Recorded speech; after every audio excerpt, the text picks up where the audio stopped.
Don't mind if I smoke, dude. Not at all. Coming to you live from an undisclosed location atop the Rocky Mountains in the beautiful Pacific Northwest of the United States of America. Ladies and gentlemen, welcome to Dark Wolf's Den. I am Dark Wolf. Today, we've got a really, really special episode for you guys. I know I say it every time, but we've got an author on that is just absolutely amazing. He has a story you guys are not going to believe. It is incredible. A lot of my theories and whatnot, he's really helped shed some light on with his book. We have a copy right here, Mind Beyond Matter, The Mandela Effect. Our guest today is Susso. How you doing, Susso? Great to see you, buddy. I'm great. Thanks for having me on. Well, we appreciate you being here. It really means a lot to us. Kind of give us an idea of who you are and a little bit about your background before we really get into it. Where do you want me to start with that? Who I am.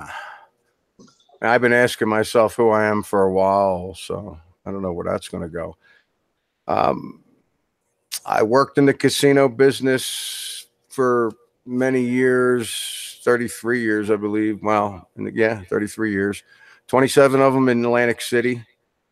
I went to Pittsburgh, moved my way up, Colorado. Moved up down to Mississippi, moved down, but I was in a better position to move up and do the things I wanted to do. Basically was able to get out of the business unscathed. Just had some time to kill while this was going on. From Pittsburgh to Colorado, Mississippi, I was having experiences with Mandela effects and other things. And then when I left Mississippi, I shot back up to Colorado, and here I am. It's out of the casino business, which is really what I wanted and didn't know. I always thought I wanted to run a casino and run it properly. And what I wanted is to run a business and run it properly. And that's what I got. So do you own this casino, or you manage, or casino? I'm sorry, this restaurant bar. Are you managing it? Like, because I've seen you do a lot of videos in there.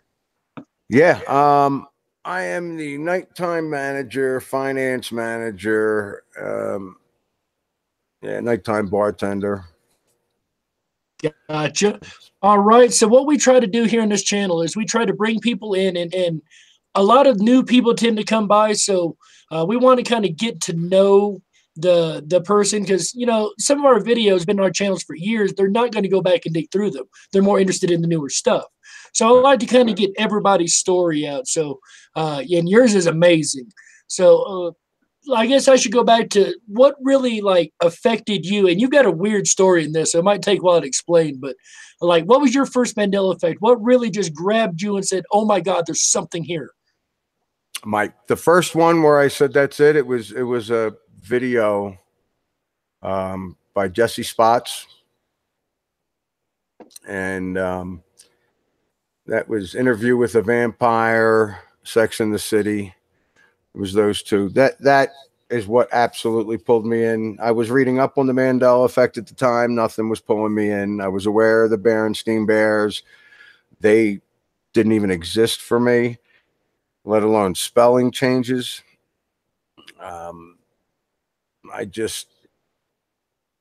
It was that video, and that's when I took off. Interview with a Vampire, because I knew for sure. Sex in the City, because I knew for sure. It was a time in my life where there was a lot of emotion in my life, and it was an ex-girlfriend that she had me watch Interview with a Vampire. We went to the movies to see it. I was buying Sex in the City DVDs. So I know those two for sure. Plus, working in the casino, they had those slot machines with the Sex in the City girls walking. I'm walking back from break. It's not something you miss.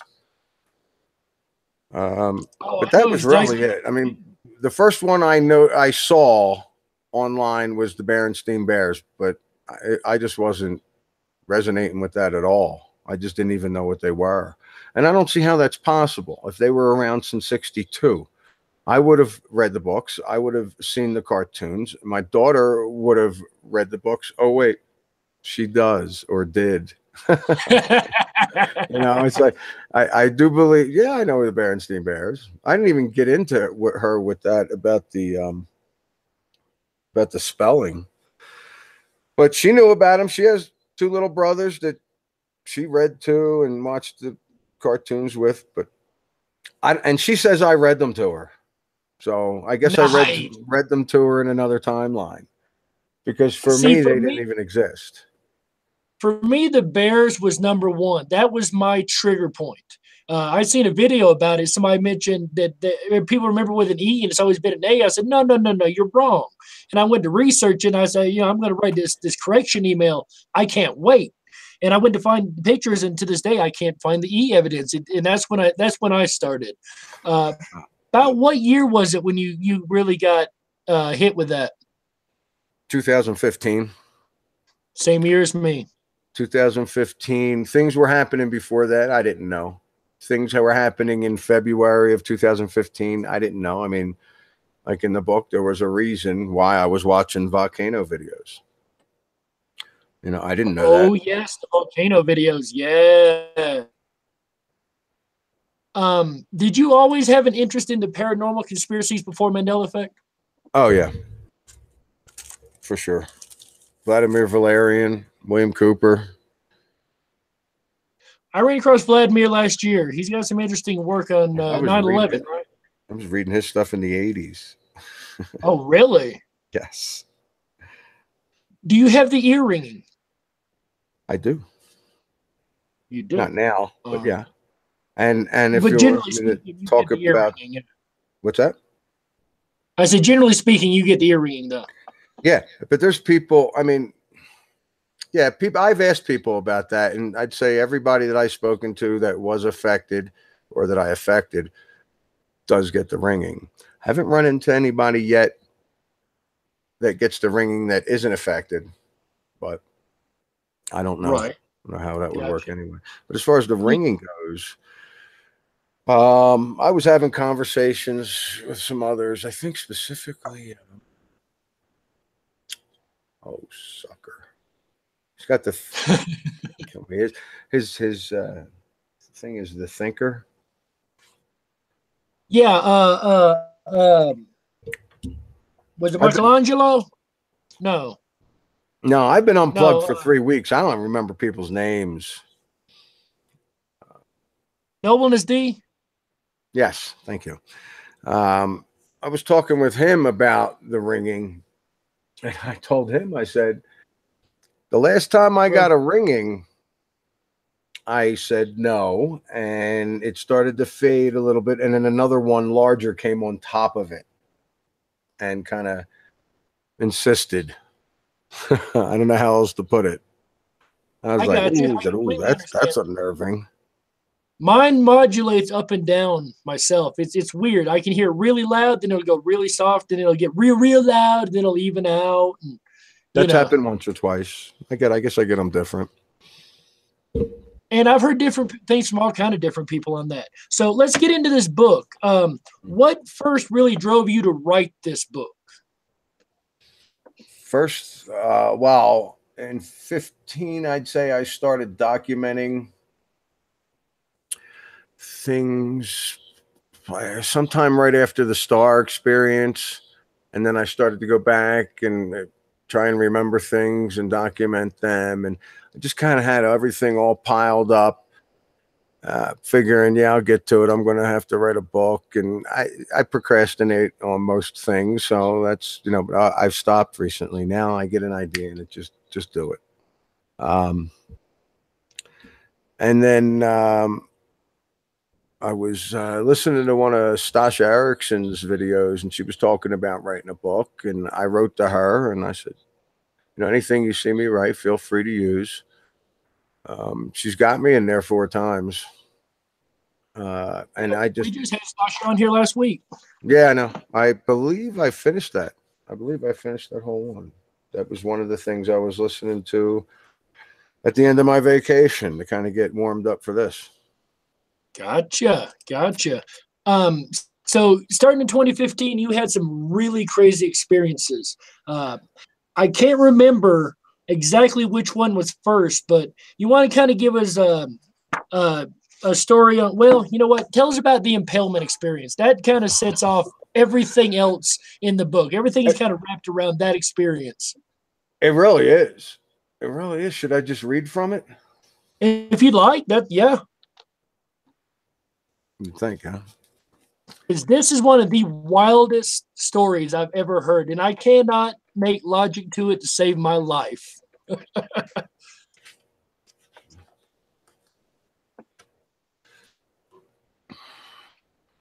Oh, I don't know if I can see. Yeah, I can. The impalement.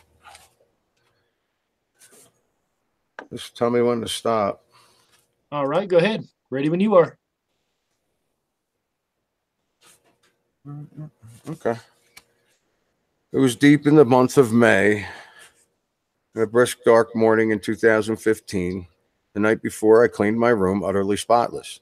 I may have some form of obsessive compulsive disorder, as sometimes I feel as though whatever project I am working on must be finished and completed in perfect fashion. It was that urge that innocently filled my body that morning. So when I woke up and noticed a small piece of paper on the floor, damn if I was going to throw it out in a clean trash can. I crawled out of bed, barely able to open my eyes. I grabbed my robe and threw it on. Being too tired to bother with tying the tassel, I bent over and grabbed a piece of paper and made my way out to the door. I laughed to myself, realizing I was headed out of the back of the house and through the garage to put this small piece of paper in the garbage that could be in the garbage can out in the street. It was still dark out for the most part. It was about 5 a.m., and just a small amount of light was peering through the dew covered morning trees. I reached the garage door, glanced over at the football sized courts I had sitting in the backyard. My first impression as I opened the door was that it was too dark to jet across the garage floor. Yet I could see the light at the bottom of the door at the other end of the garage. Keeping my eye on the light at the bottom of the door, I felt I could casually stroll to the other side of the garage. So I shut the door and didn't bother to flick on the light that was merely 2 inches from my hand.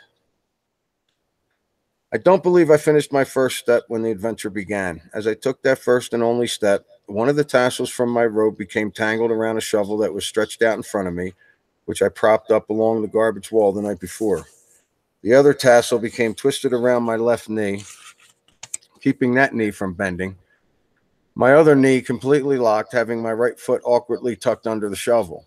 My right hand was in the pocket of my robe, desperately trying to escape, and my left hand was selfishly clinging onto the piece of scrap paper, which, looking back, became the main catalyst in this whole unnerving experience. My entire body was as stiff as a board, and there was nothing I could do but, but wait for the impact. I fell straight down like a heavy weight. It was immediate and quick. I hit the edge of a very sharp glass table stored on its side. Would you believe that I was the one that put the table there the day before, mumbling to myself that I should move it behind the larger, rounded edge, thick wood table because someone could really get hurt? Synchronicity at its finest. The next thing I remember was my jaw hitting the ground. I have no or little memory of anything penetrating my body. Whatever took place between the time the left side of my chest impacted the sharp table edge, and my jaw hitting the cement floor is unknown to me. It was like it all happened in a split second. It was almost like I skipped that part. Also, understand that the edge of the table was just over 2 feet off the ground. My chest hit the edge of the table and my jaw hit the cement floor. How was that possible? I couldn't see a thing as it was still very dark, and that bothered me because something didn't feel right, and I could not see. I was in a very awkward position on all fours and slowly tried to move. That something that didn't feel right was making me nervous. I felt something trying to push its way out through my back. This sensation happened a few times before I realized something penetrated me. I recall being very confused and wondering what I should do. And again, something didn't feel right. It was not the feeling of pain so much, but more of an uncomfortable knowing. I did assume my body was going to hurt something fierce, and that it just didn't register to my brain yet. It also occurred to me that there was going to be some blood. I wasn't sure how much until I started to push myself up. Immediately, I thought, oh shit, this is going to hurt badly, and there is going to be a lot more blood than just some blood. I froze for maybe a good minute before I decided to throw myself off the table and run for a phone. I say a good minute, but honestly, this whole event's time was still. I started to push myself up and I could feel the table coming out of me, but it didn't hurt. There was no pain. I was expecting blood to start gushing out everywhere, and I was preparing myself to stay focused, thinking I may lose consciousness. I finished pulling myself up from the table, grabbed my chest with both hands. I stood up and reluctantly, taking one hand from my chest, I reached for the light switch, flicking it up. The room became extremely bright by the artificial light blinding me from being able to search for my injuries. Everything just froze, almost like I was in the middle of a meditation. I just stared. After what seemed like forever, I slowly moved my hands and took many glances at my t-shirt, expecting to see red, but saw nothing. I tried to pull my shirt down. I couldn't. I was more emotional trying to rip my t-shirt off than when the impalement took place. I finally was able to rip the t-shirt. I was expecting a major gash. There was nothing. I stood in shock, looking around the room. There was no sign of blood, which would have been the most obvious difference. I immediately noticed that the table that I felt leaving my body was now behind the large rounded wood table where I had intended on putting it. All I right. did not move it, nor did my roommates. All right, let me stop you right there. As I questioned them thoroughly the next day. Go ahead. I could just keep going. Oh, no worries. Yeah, I know you could read the whole thing just and not even stop. It's an amazing book, guys. That's an excerpt from it, and this is a true story that happened to him. For those who are wondering, so the impalement incident. Now that is crazy. The table you had mentioned, you mumbled to yourself, "I should have moved that. I was going to move it." It was across the room. You fell into it before you realized it was across the room. Impaled yourself, got back up, turned lights on, and nothing. From that point, did things get even stranger in your life? A week later, see, that whole week, I remember being in a lot of pain, but mainly my back. And when did this happen? What year? Did you already come to grips with the Mandela effect? Because I know you were having a problem coming to grips with it for quite a while. At this point, no, I was affected and I was studying it. It's this, was I, you know what? Because later on in the book, you talk about I already wrote about this. I don't have to think about it anymore. What are you doing? No, I'm just trying to remember. I think I watched the Jesse Spots video after the impalement. Gotcha. But I was definitely studying it since like February, and the flat Earth material kept popping up, and I kept blowing it off. And eventually, I got into that, and that's where. Yes, the impalement, but definitely being into the Mandela effect and studying flat Earth stuff before the stars, most definitely. Gotcha. All right, and I'm saying the stars. Some people might not know what we're talking about, but yeah, I was just about to get to that. Then the incident with the orbs before we get to the stars, because the orbs happened first. This was after your impalement, correct? Mm-hmm. Yes. Okay. About how long after the impalement did this occur before we get into what it is? How long after the impalement did the orbs show up? Yeah. Not more than 3 weeks. Okay, so it's 3 weeks later. You're outside, and I want to go ahead and take it from there. What time of day is it? Go ahead and give us this story, because guys, this is when it really gets wild. That's funny because I don't remember writing about this in the book, but I can tell the story. It was I remember coming home from work about I don't know, I probably got out at 2 or 3 or something. I probably got home at about 3. At that time, I worked night shift in the casinos up in Blackhawk, and I got home. I remember coming in. Probably grabbing a beer or something, getting ready to go out for a cigarette. And what happened was next is I woke up. I woke up on my bed at 4:44. I woke up, I looked at the clock, it was 4:44, and I took that as a sign because I was getting 4:44 a lot then, and I found out since then it has a lot to do with time. Really? Time travel, stuff like that. 444. If you look up meaning of 444, that's what comes up. Has a bunch of time stuff. I'll definitely have to look it up because I know it was an angel number last time I looked it up, but that may have changed too. All right. Well, I get 111, 1011, 1111. I'm always getting the ones. I practically only look at the clock at 11 o'clock, 10 o'clock, 10:01. Right. But anyway, I get this 444, and I was watching the numbers because I was getting them a lot then. Something I did not mention in the book. And so I definitely noticed that. I had a cigarette in my hand. I had my suit and tie on. I mean, my baseball hat was on, glasses were on. It's not what I would have done. I would have not laid down that way. If I really was that tired, I would have just took my glasses and hat off and laid down, or threw my jacket off at the very least, undid my tie, and that Right. didn't happen. So I get up and I figure I was going to have a cigarette. Let me go out and have a cigarette. So I go outside and I'm standing in the garage door that's closed. And I see this star in front of me. And it's just, I don't know why it looks like any other star, but I just think it's brilliant. And I'm just checking it out like, wow, I remember looking in this direction before, not seeing a star there, but it is a time of night that I'm not usually out. So maybe it's not normally there, whatever.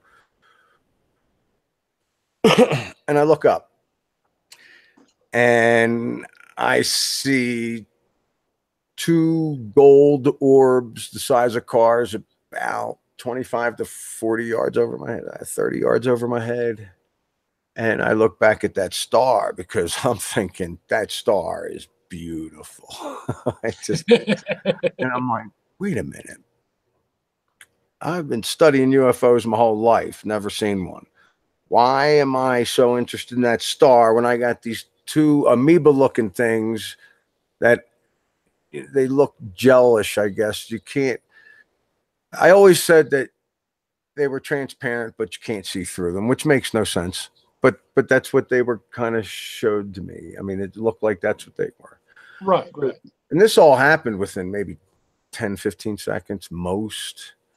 So I look back up and I'm looking at them between my glasses and my hat like this. And I'm doing that on purpose because I'm like, make sure it's not a glare or whatever. Right. I know. And in the meantime, I'm not this calm. I'm climbing up the back of the garage door, like, holy shit, what is going on? And the one on the left starts to dissipate. I mean, just like vanish real slow. And then the one on the right starts shooting information in my head, paragraphs of information. And I can't say if I tried. I don't even know if I tried. I just looked up with one cigarette in one hand. I believe I had a beer in the other. And I'm going, I'm not getting that. And it slowed down. And I just started to get, bullet points. 1, 2, 3, 4. I think it got up to 12. I actually wrote down 6 or 7 of them. And that sheet of paper has vanished since. It's number 1 was stop eating meat. Since then, I've investigated that and looked into it, and I really feel like it had a lot to do with the energy I was putting in my body to experience the things I was going to experience in the future. It had a lot to do with the energy. Number 2, stop eating meat. Again, it was the energy. It's it's the animal, it's a life. I get that. But like I told you before, burgers grow at McDonald's, right? Right. Exactly. And lamb's a real animal. So won't eat lamb. But number 3 was no release of sexual energy. And I find that one intriguing. That one I didn't expect to be on that list. Oh yeah, and I'm finding that to be a pretty big one. That Really? energy that we release, whether it's physical energy or just, that energy, if you're going to build that excitement up, I'm under the impression you need to stop and keep that energy and let it go. I honestly believe my whole second book would absolutely be on this subject because it would take me 10 chapters to say the word masturbation. You know, I mean, that's, it's talk about an uncomfortable subject. It's not about being celibate. If you're with somebody, I'm under the impression that um, it's an exchange of energy. Okay, it's an exchange that might not be as bad, but you're still releasing, both of you.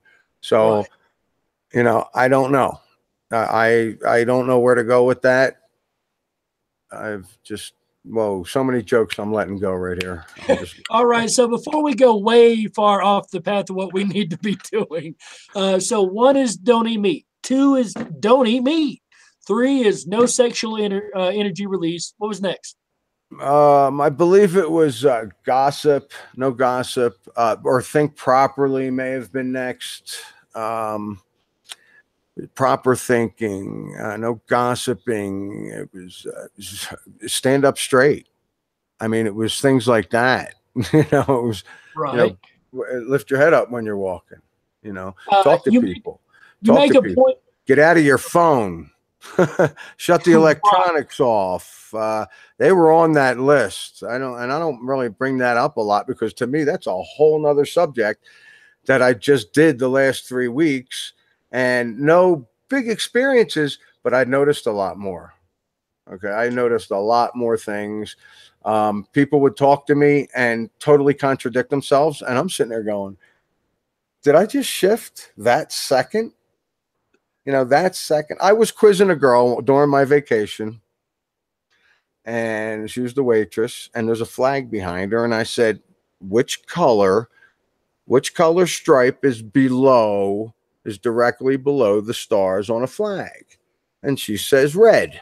Plain as day, red. I go to the next question. She got everyone wrong. She's totally affected, totally Mandela affected.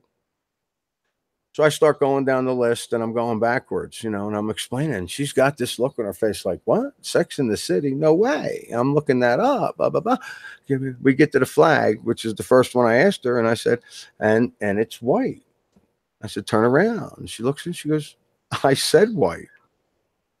I said, no, you said red. She goes, I'm telling you, I said white. And I just stopped and I thought, okay, yeah, I misheard. And I'm like, ooh. Now I'm thinking back and I'm going, did I expect her to say red? Is that why I was thinking red? How many people really know that anyway? I I was so sure she said red, and then she swore she said white. So I figured, Right. well, somewhere in the middle of that quiz, I blipped over to a reality with very similar parameters. And I do think we can do this ourselves. I don't think we have to wait around for these mass forced shifts. I just, they're happening for me. They're happening every full moon, right All before right. the full So moon, right after. let's stop right here. I don't want to get too far ahead. I want to go back to the orbs real quick. Yeah. Um, So you got these list of way to live your life. Now, do you feel that was for everybody, or do you think it would be different for everybody? You mentioned this in your book. Could you tell us how you feel about that? I absolutely feel it would be different for everybody. Absolutely. I think it has a lot to do with the belief system, where your focus is. If there are things that you feel guilty about, you need to get rid of them or stop feeling guilty. I mean, if you don't feel guilty about it, you're good. Uh, why would you say stop smoking? Because we all know smoking's bad for us, right? I Right. mean, doesn't affect me at all. I've programmed myself like that years ago. I I don't know how else to put it. Doctors, do you smoke? Yeah. All over my chest with the breathe, breathe. Where's your heart, son?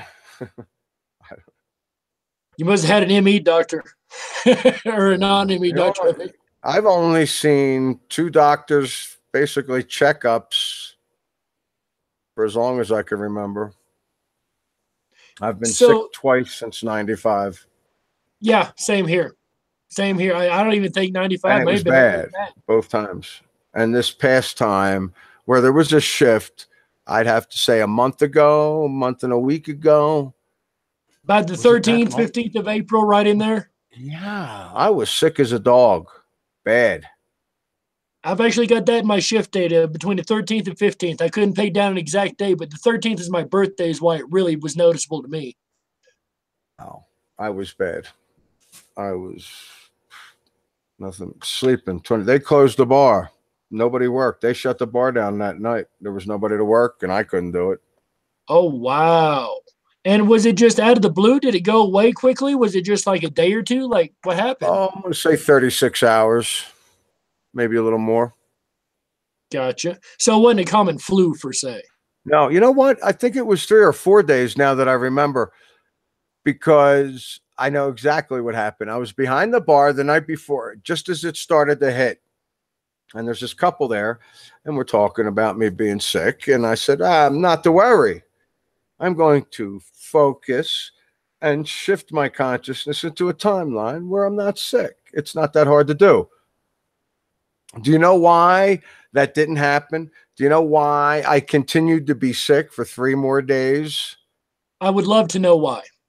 Because I told them that I was going to create a reality where I'm not sick. They polluted it. They did not believe it.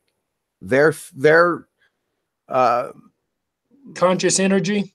yeah, but they're what's the word? They did not believe me. They did not believe I had the power to do that, to stop myself from being sick. So their conscious thoughts or whatever polluted my creation, and I stayed sick. Their doubts. Gotcha. Thank you. Yes. Their doubts crushed my creation. And I knew that. I woke up worse than ever, and I went, oh, I opened my big mouth again. Why can't I just shut up? So, do you think it has something to do with, and we'll get back to the book again here in a minute. Do you think it has something to do with just saying it out loud? Does that change the impact in general? Saying what you want to create, Yeah. I believe that definitely helps. Oh, helps, Anytime really? anytime that I've succeeded or believed that I or felt that I succeeded in something that I created, it was when I said something. But there have been other times where I have not said a thing and felt that, okay, that worked out the way I wanted it to. Got it. So it's kind of inconclusive then. Yes, I'd go with inconclusive with the whole stream of things. But there's things I feel very strongly about: the feeling, the emotion. I think if your emotions are pumped up, that's the time to create. If you're excited, create. Gotcha. Excuse me. So the Smoking stars creates incident, coughing. Sorry. about how long after the orbs did the stars incident occur? Um, couldn't have been a week and a half, two Week and a weeks. half. Okay, and you've Yeah. been studying. I rarely You know speak about what? this on my channel. Go ahead. I actually have that date because it was August 8th of 2015. And I believe it might have been a month, because I believed it was June with the orbs. I don't know. Believe me, it's all kind of fuzzy now anyway. And the dates were all Right. moving around. Everything that I wrote down seemed to be changing. So you had Um, been studying flat Earth then, and kind of getting a good feel for that, and and you kind of were heading towards that, it seems, in the book. And then you had this incident occur. So tell us about the crazy incident that occurred when you went out that night. um, well, I was studying Egyptian beliefs about the stars being orbs, the stars being souls. And I really, wow, I really thought that was interesting. I said, wow, what if they are intelligent beings? That was my thought. And I was also looking at the flat earth material at the time. And at that time, I was riding the flat earth. I was really leaning towards it being flat, But I had this thing where I kept saying, well, what we're sure about is it's not a globe and we were lied to. But at the time, I was still questioning things. I might have been on the fence because I just didn't know. Right. And, my big questions were, if it's flat and there's no outer space, and outer space is a liquid form, which I really resonated with. I feel that the higher you go, the denser it gets, and it becomes some kind of dense liquid that we can't break through. That's what I think goes on there. I don't know. It's just a theory. And the water's above and the water's below.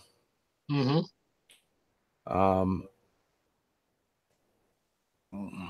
Let's see, where was I? All right. Okay, so you've been looking into the Egyptian stuff, and you got the generalization of flat Earth, and how everything's above the firmament and above the dome and whatnot.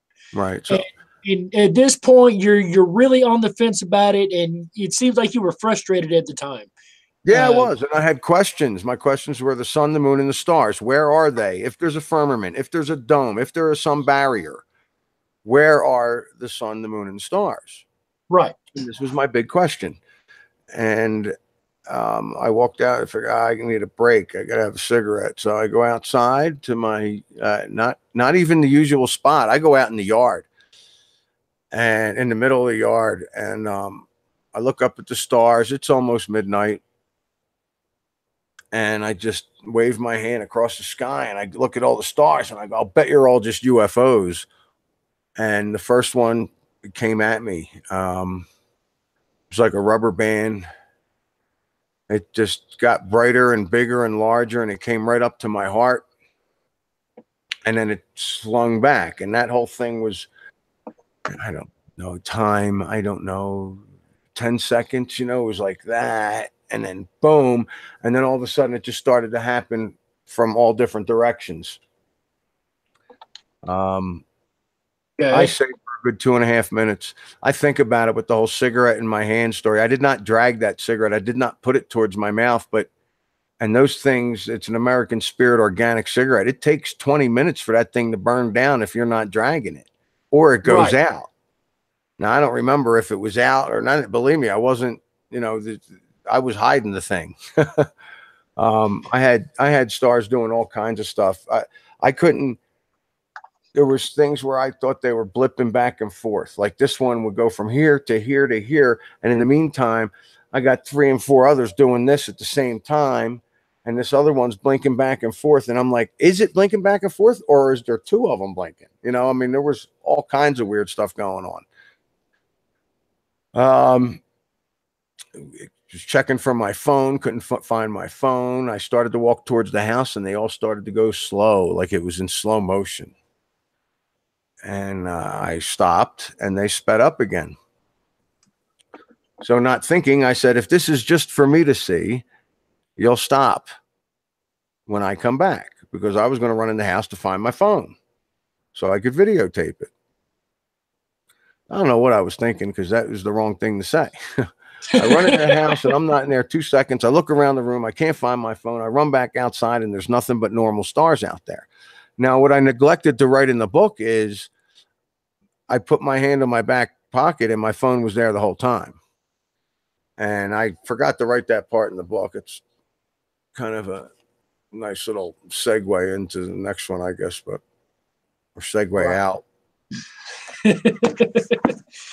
So you had this star experience, and you felt they were coming at your heart. Did they have an energy about them, or how did this affect you?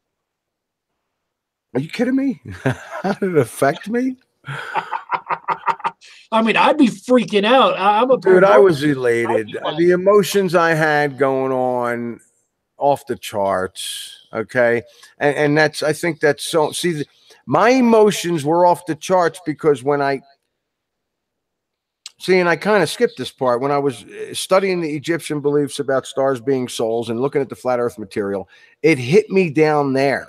You can't prove to me it's a ball, and you can't prove to me it's flat. You can't prove it either way. You can't prove it. So stop, calling it flat earth is a horrible thing to call that. I get it. It gets your attention, and believe me, it's probably more flat than a ball. So, but I just like, I think the Mandela effect is a horrible name for the Mandela effect. Oh yeah, definitely. What's that? I said, oh yeah, definitely horrible name for the effect. Yeah. I don't know. But anyway, was, it just hit me. It was such an epiphany. The emotion was off the charts. And I grabbed a cigarette. I'm running up the steps to go outside. And I'm like, yes, you can't prove it either way. That's when it hit me that the earth wasn't a ball. I mean, that we're not flying through space. I'm like, that was it. And I ran outside, and that's when I did the thing with the stars. And when that happened, oh, forget it. The stars were showing me that they are not suns with planets revolving around them. That's what that was. So Gotcha. And the Pittsburgh incident, was that before the stars or? Pittsburgh happened in 2012. Okay. So, and that, like anything that happened then, I really didn't know. I just, the Berenstain Bears, oh, these new bears showed up. What I didn't know about that was I didn't understand why when I was in a bookstore, I just stared at them. I'm looking at music, I'm looking at sci-fi books, and then I just walking by this aisle and I turn and I'm just staring at the Berenstain Bear books. I don't even know how long, maybe a minute. I mean, that's a long time to stare at some kid's book that I'm not interested in. And the only thought that came into my head was, oh, it's a new book or new kid's book. Neat. And, maybe start reminiscing about my daughter or whatever, and then just went off and did my business. Right. Thinking that was an incident. No, that was after the car accident that they popped up and showed up out of nowhere. Not proof, circumstantial.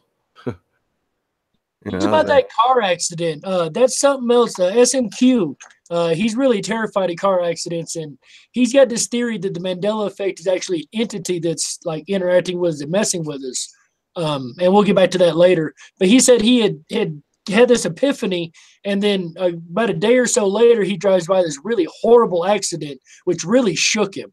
And I couldn't help but think of that when I was reading it in here. Tell us about your accident. Do you think that affected you as far as like the impalement incident did?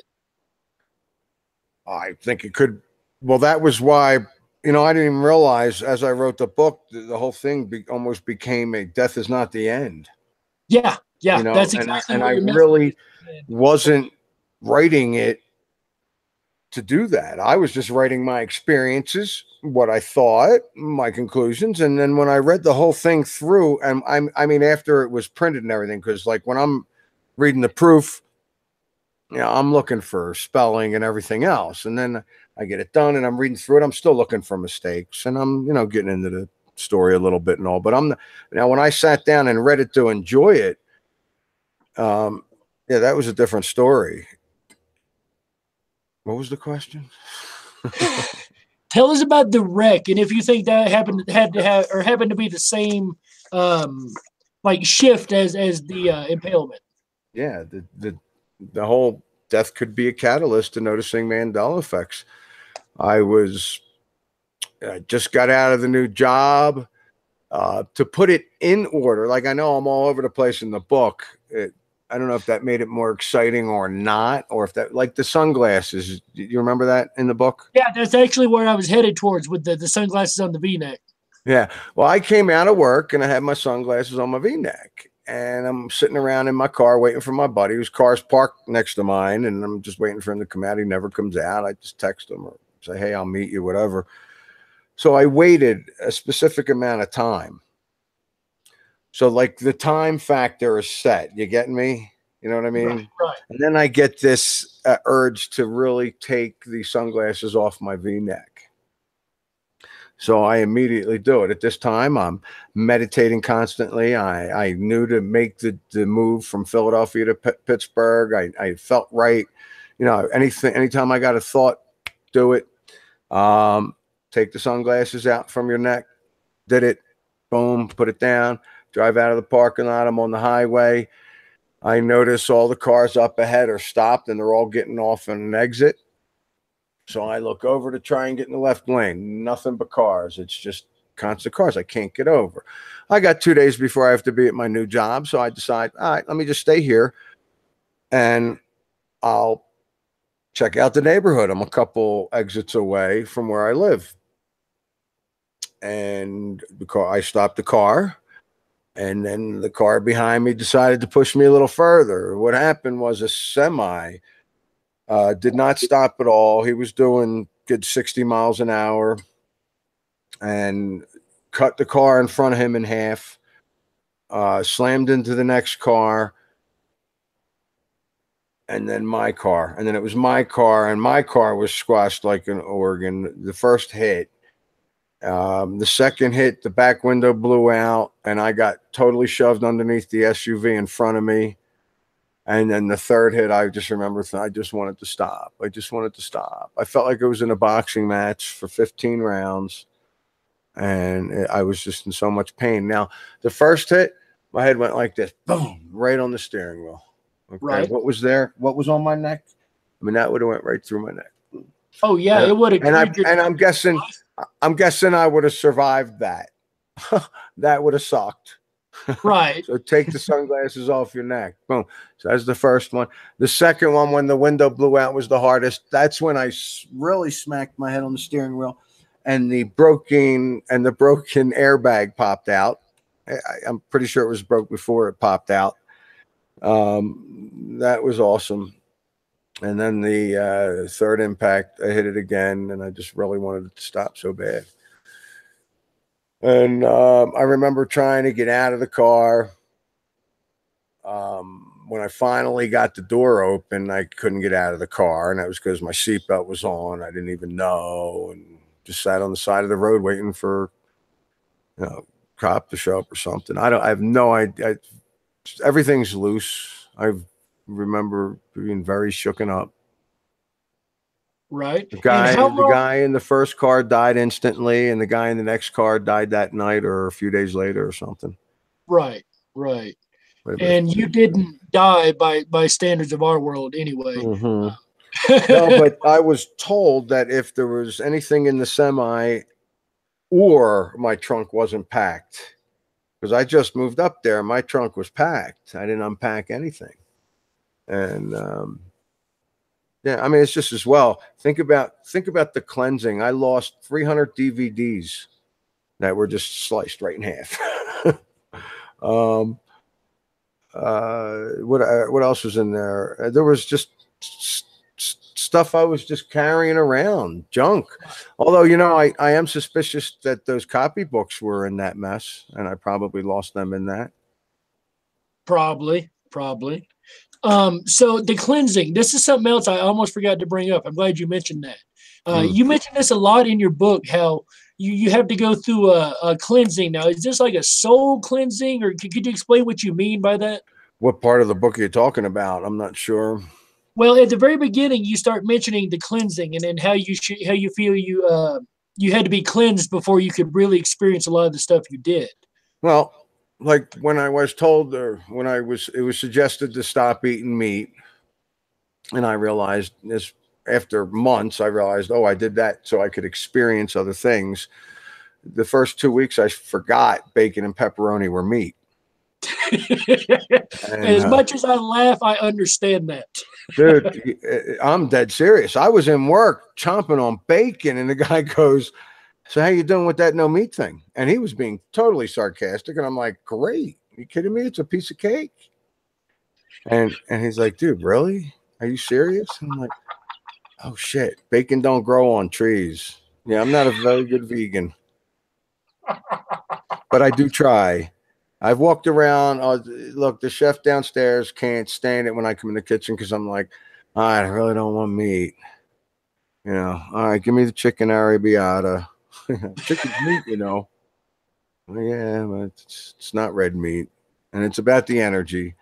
And it doesn't matter. I mean, I'd be better off just getting a salad and eating some pasta or whatever. But did it ever get in a while, I do float away. If I'm not eating meat, I feel it, and I need to get trace minerals, which would curb that. Right. But I haven't, and there's my answer. Glad I would Okay, talk to you. have you been? Has it gotten easier? Because I like the way you put this in the book. I moved up here in November, and I started really trying to not eat meat myself. And the way you said this is what I've thought 100 times. It's a whole lot harder than you would think it is to not eat meat. Hmm. Uh, Same has it gotten thing any with easier sugar. for you? Same with sugar. Was it easy? It Has it got gotten any easier. easier since that time? Yeah. It definitely got easier, and I didn't eat meat right through November. I moved to Mississippi for a job in November. That's like right at that time. That's when I wasn't tethered to time. That's something you might want to put in your research. That's something I've been bringing up on quite a few videos, and I mentioned it in the book. I don't think I get on it big, but I think it's a big deal.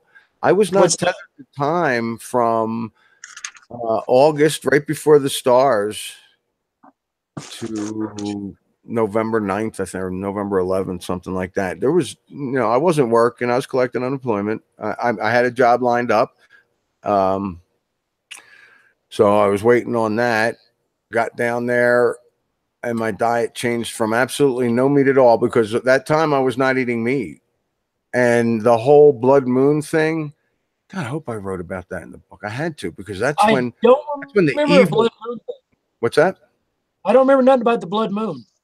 Well, I think I mentioned it because that's the time where I was sitting reading the MandelaEffect.com site, Oh, gotcha, website. gotcha. I was reading all that, and I felt the evil coming out of my body, and every day was a very foggy day, and every night was just, I was very excited for it. I knew it was going to hurt. I knew I'd be in pain. And it was like every night, it was like feverish on the bed for a half hour with the crystal, and then I'd get up and I'd be fine. And I'd sleep 5 hours, and I'd get up and I would just read. I would just read. I would just read. That's all I did. I just kept reading. And where was my focus? My focus was on the Mandela effect. So I started to be affected like crazy. Right. So after the car accident, is that when you first started seeing things were just a little bit off, or was it like later on Come in in. 2015? I got company. Nice. Get your laundry. No, not nice. Uh, I'm kind of in the middle of something. You just want to drop it. What is it, in the dryer? Let's throw it on the floor in here. I'll put it in. Or you could do that. Caught me in the middle of my laundry. No worries. I understand completely. We're still human, whether we like it or not. So where was I? So I was asking you after the car accident. I know you didn't really come to ME till about 2015. The car accident, I think you said was like 2012 or so, right? Yeah. And Okay, so yes, I after did that, notice changes. I was there we go. blowing things off. I mean, there was, okay, the Berenstein Bears showed up for me. As far as I was concerned, it was a new book. Nobody was going to come up to me and just out randomly tell me, no, they've been around since 62. It's not, you could probably drop him on the cat. He'll make his way out.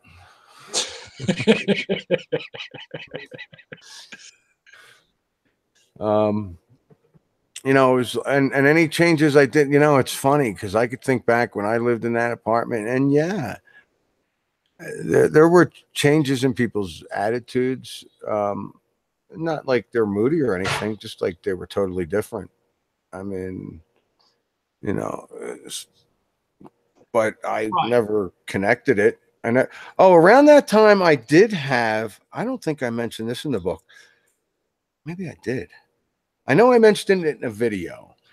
But in Mhm. 2012, three very popular artists showed up for me that for me did not exist. I could have missed it. I'm not going to lie. I could have missed it, but I would be very shocked. Now, I don't know how long the Black Keys were around in 2012, but they just showed up. Primus, out of the blue, nowhere. I couldn't believe it. And Jack White. The thing about Jack White was I knew some of the songs he played. They sounded very similar to what I was used to. Right. From White Stripes, I think. Uh-huh. And then I read up on him and found out about the Racketeers and all the groups he's been in forever. And I'm like, I was in a group, man. There was no way I would have missed that.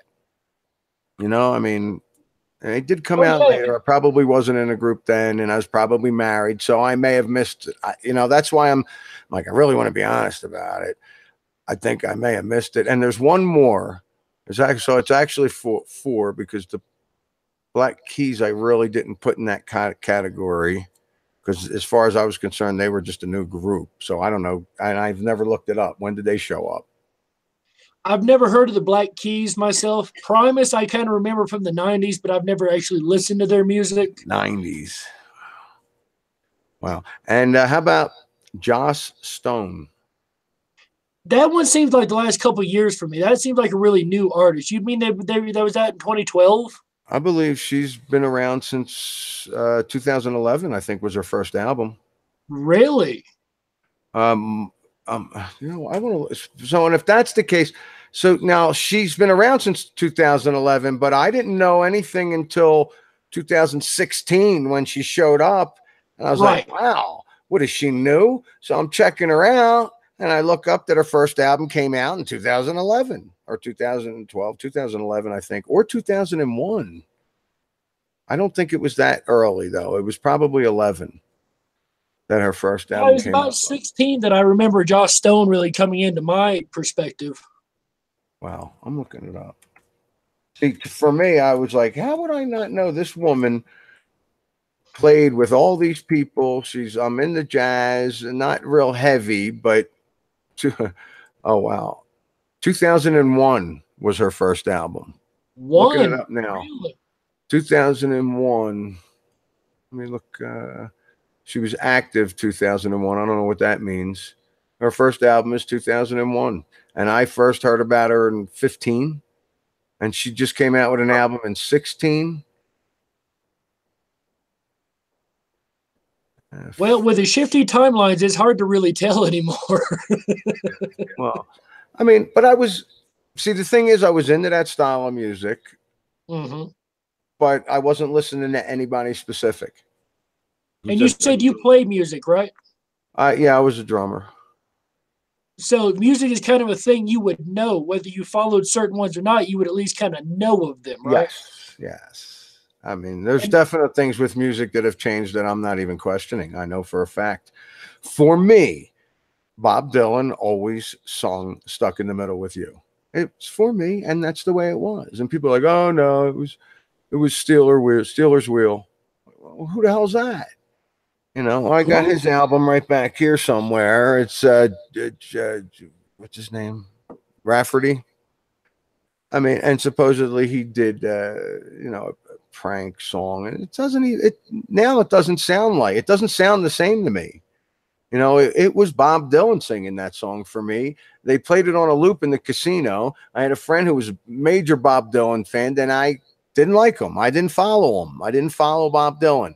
But I had to go over to this guy's house to play video games or whatever, and I got to sit there and listen to it. And Stuck in the Middle with You is one of the songs that came on in between two other Bob Dylan songs. So I'm not sure why it wouldn't be a Bob Dylan song, you know. And no, I probably could find this guy and ask him, but it wouldn't matter. He was very close to Bob Dylan, so of course he's not going to see the change. Right. Yeah, that seems to be a piece of the effect too. If you're close to something, it's just a complete rewrite all the way around. Mm-hmm. So tell us about the Mississippi incident. Which one's that? I had quite a few in Mississippi. Okay. Yeah, you did. You were down there for what, 6 months, and you had a whole bunch of stuff. The cigar shop was in Mississippi, right? The cigar shop was in Lakewood, Colorado. Oh, that was Colorado. Okay. Mm-hmm. That was before Mississippi. The movies. Okay, now this is something I love this part here. I got a friend who has a daughter who's very autistic, Asperger's high end spectrum, but she'll pull up a YouTube video that literally just dropped. Oh yeah, I've already seen that. There's no way. And she'll explain to me the entire video, and I'll go watch it spot on every time. And she's done this 5 or 6 times. And the reason I bring this up, I know you know why, but the reason I bring this up, tell us about the movie incident. and your daughter and how that plays out. Oh, okay. Because there was 3 movie incidents. But I'll go with the one where my daughter was involved, which I find fascinating. Um, she, I called her up one day. I was checking out Mandela Effect stuff, and I give her a buzz because I was under the impression, I don't know why, but I was under the impression she would know the answer to my question. You know, I just found out that Louis Anderson was still alive, and I really thought he died. That's why they put the other guy on Family Feud. Right. And did I see his funeral? Did I watch him die? No. I just, heard it through the grapevine, whatever, and I just always assumed it. It wasn't even a show I watched. Right. But for some reason, I really thought my daughter would know that. So I gave her a call. I said, hey, what's up, hon? She goes, Dad, I can't talk. I'm in Starbucks with a girlfriend. We're doing a project. I said, oh, okay. I'll talk to you later. She goes, well, wait, my girlfriend's going to the bathroom. I got a minute. What's going on? I said, well, I was looking at the Mandela Effect stuff, and I was wondering, do you remember the guy that died on Family Feud? And I think she said, yeah, Louis Anderson, or I may have said, do you remember Louis Anderson died, the guy that did Family Feud? And she said, yeah. And I said, well, he's still alive. Oh, Dad, that's really weird. No, he's not. And I said, yeah, he's still alive. I said, that's the Mandela Effect. That's what I'm trying to tell you. Because every time I talked to her about it, it was, oh, you and your conspiracies, Dad, yada, yada, yada. And she, my cat is just so loving me right now because I've been gone 3 days and he won't leave me alone. All right. So she says, no, I can't believe he's alive. But that reminds me of a movie that I just watched. And I said, what's that? And she said, I don't know the title. I said, well, why does it remind you of what I just told you? And she says, well, this woman keeps feeding her dead father spaghetti. I said, well, that's weird. What's it called? She said, Dad, I don't know. My girlfriend's back. I got to go. I said, all right, I'll talk to you later. So the next day I get up, go to the library, pick up some free movies. I go right to the sci-fi section. And I pick up a Star Trek reboot, Batman Begins, and Prometheus. And as I'm walking out, this movie kind of is jutting out. I see Anthony Hopkins' face on it. I grab it. I said, all right, I'll take that. It's not sci-fi. It's not my thing. The movie's called Proof. So I get home. It's the first movie I pop in. And as soon as I put it in, I start saying the dialogue with the characters. And it just, I'm like, I'm not controlling what's coming out of my mouth. I'm saying it. I can't say I knew what was coming up. I was just saying it and repeating it like it was in stereo. So I hit pause and like kind of hit on the couch with a pillow. And I think I got up, got something to eat, or I went and did something. I said, all right, let me try it again. And I hit it and everything's going along fine. And then this woman starts feeding her dead father spaghetti. And I'm going, no, that's just too weird. Oh, check that out. So I end up finishing the movie. I was blurting out other stuff too once in a while. And I finished the movie and I called my daughter and I said, look, that movie you were telling me about yesterday, it's called Proof. You won't believe it, but this woman was feeding her dead father spaghetti, and I realized this was the movie you were talking about. Dad, what are you talking about? I said, well, yesterday when you were telling me about the movie, you didn't know what the title was. It's called Proof. What's called Proof? I said, the movie you told me about yesterday with your girlfriend. You were what did I say? I talked to you yesterday. I'm not sure I got into her about where she was and everything. Dad, I didn't talk to you yesterday. I was in a coffee shop with my girlfriend doing a project. My phone wasn't even on. I didn't talk to you. And I kind of went back and forth with her a little bit and then realized I sound like a crackpot. So I'm like, yeah, it was your Aunt Maureen, whatever. And I get off the phone with her and my mother calls me up screaming at me and, watch what you say to these people. And what are you doing this to your daughter for? And I'm like, oh man, give me a break. And that goes into a whole nother story. There was a whole cleansing that went on down there in Mississippi that I avoided in the book. And probably didn't have to, but I don't know how many people would be interested in my personal cleansing. You know, it's the things that I shed, the things I kept doing. It was like I mentioned that I stood in front of a mirror with a candle and was just watching the shifts like crazy. I was not on anything. Nothing was going on. I wasn't even drinking. And it was amazing. And like I was doing that nightly. I mean, I don't think I mentioned that, but I was just doing it. I needed the rush. Needed the rush. I wanted the rush of what the stars did, what the orbs did. And I realized I was having experiences. They were just a little bit different. Did it have something to do with me changing from no meat to shrimp and turkey? And then I come back up here, and if I have experience, it's a mild little Mandela effect or even a big Mandela effect because I'm munching on meat a little bit here and there. And I've been pulling myself away. And every time I try, I'll go about a week. I'll go about a week with no meat. And then I'm like, you know what? I can feel it. You know, let me just get a piece of bacon in me. I got to feel solid again. And maybe I'm not supposed to be feeling solid, you know, because I do feel myself floating away. And I'm like, well, I need to buckle up. Not that I can't concentrate, but just my body's just like a protein and whatnot, which there are certain things you can take for the proteins, like peanuts and whatnot and other things like that. I know what you mean, though. I know exactly what you mean. What else? Let's go back to the cigar shop now. And that's such a wild story. Like that gets me that you knew the words steadily, knew the words to a movie you'd never seen before. Yeah. That wasn't the pizza place. No. But let's go back now to the cigar shop. So the cigar shop.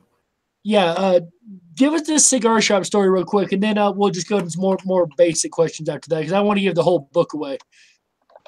Well, that was a neat one. I didn't know what happened. Probably for good months. I mean, when I started to piece things together and I would go back and read my notes and I'm like, whoa, okay, that lines up with that theory. That answers that theory. So I deduced that I think the word is semantical. It gets that way, but guess what? If your consciousness is shifting in the infinite timelines, everything's answered. You can't question anything. it's infinite, right? Okay? So it doesn't matter. I mean, there's you everything's right there. So I didn't know this was going on, but I really feel like I walked into a timeline and back out when I walked into the cigar shop. I walk in, pick out a cigar, I sit down, watching the Broncos play the Giants, and it's the fourth quarter, and grab a piece of pizza. Now the pizza was so old it couldn't have been bought that day. So right. I find that interesting because I figure if I'm shifting in and out of timelines at this point, maybe that the food factor that it was so bad or old, maybe that had something to do with it, or maybe they're just not good hosts. I don't know. Probably just not good hosts. So during this, I'm looking at a commercial comes on, and it's this giant. It's a Ford commercial. This truck and this big F comes out. The F, it's a straight line, gigantic curl on top, and a one straight line in the middle. And I'm looking at that big giant curl on top, and I'm going, that is the gaudiest thing I've ever seen. That's ugly. It's taking up the whole screen. What if it's one of those Mandela effects? That's really bizarre. Now I posted a video on this, and the video's dated. I don't know what the date is. I never tried to take credit for finding a Mandela effect. As far as I can tell, I can't find anybody talking about the Ford symbol before me, and I don't care. I welcome everybody to go ahead and take all of my material and get it out there. I don't care. And I only say that because it was like 2 weeks later after my video, this guy's going, "Oh, I found a Mandela effect, blah, blah, blah." You know what? You get over that. You get over that quick. It is new for him. It's quantum. It's infinite. It's new for him. Right. You know, whether he found it on my site or not, doesn't matter. But I see this thing and I think, hey, it might be a Mandela effect. When the game's over, I check the score. I can't even remember what, 23-21 maybe, 23-20. Oh, no, you've got it in the book here. Hold on. Let me see if I can find it real quick. Because that one got me. And who was playing while we're looking for the score? Who was playing? This gets a little weird too. Yeah, it does. And I realize it's something that I didn't even have to mention. But you know what? I'm all about the truth. And I remember the quarterback specifically. I don't remember who it was. It's a New York Giant quarterback. Now, what bothers me is if I go back and find out who the quarterback was then, and he used to play for the Giants, that would bother me. But I know it was the New York Giants. You know, it wasn't just a quarterback that used to play for the Giants. But I'm telling you, I'm wondering if that's not what I'm going to find out if I ever look at it. That'd be interesting. Yeah, because no, I'm sure it was the Giants. I remember thinking, okay, but see, I checked the score, and when I wrote about it on the Mandela Effect site, I'm quite sure I mentioned the teams. So when I was writing the book, I went back to go check that, and I didn't mention anything about the teams. So of course, we know these things have been changing anyway. I was very vague about the whole thing. I was like, I remember being more detailed in everything I wrote on that site. You know, so that was a tough one. I want to say it was 23 zip that you had in here. No, I think the score was closer than that. Here it is, 23-20 Broncos. 23-20 Broncos. And they were playing Minnesota. They weren't playing the Giants. Yeah, I've always thought that I was watching the Broncos play the Giants. I also recall that I noted the score, thinking it might change when I looked at it later. The final score was 23-20 Broncos. While researching, I discovered the Vikings lost to the Broncos that day, 23-20. Is what's in the book. Oh, excuse me. But anyway, yeah, that's one crazy incident too. So we're gonna get out of the book specifics. What did you really learn while writing this book, if anything? That it's not easy to self-publish a book. It's when you write a book, if you want to publish it, you're not just writing a book. I'm sure that's not what you meant, but there's a lot more that goes into it. You know, I had artists lined up. Photo Helix jumped right in. He's he designed the front and back cover, which I need. You know, I talked to him the other day, and I needed to tell him I've been getting so many comments on the cover. I've had 2 people tell me they were already shown this book. I'm like, that is next to close to impossible. I don't even think Spock could come up with the odds on how impossible it is that you've already seen this book. Okay, now I drug 10 around of them with me first few days, trying to dish them off to like bookstores and stuff. Hey, you know, give me $5. Let me get this book out there. And that wasn't really working. So I said, screw it. You know, I would go out to dinner, sign one to the waitress, do Mandela Effect trivia with her real quick or whatever. The guy at the bar. I signed over 10 books and gave them away.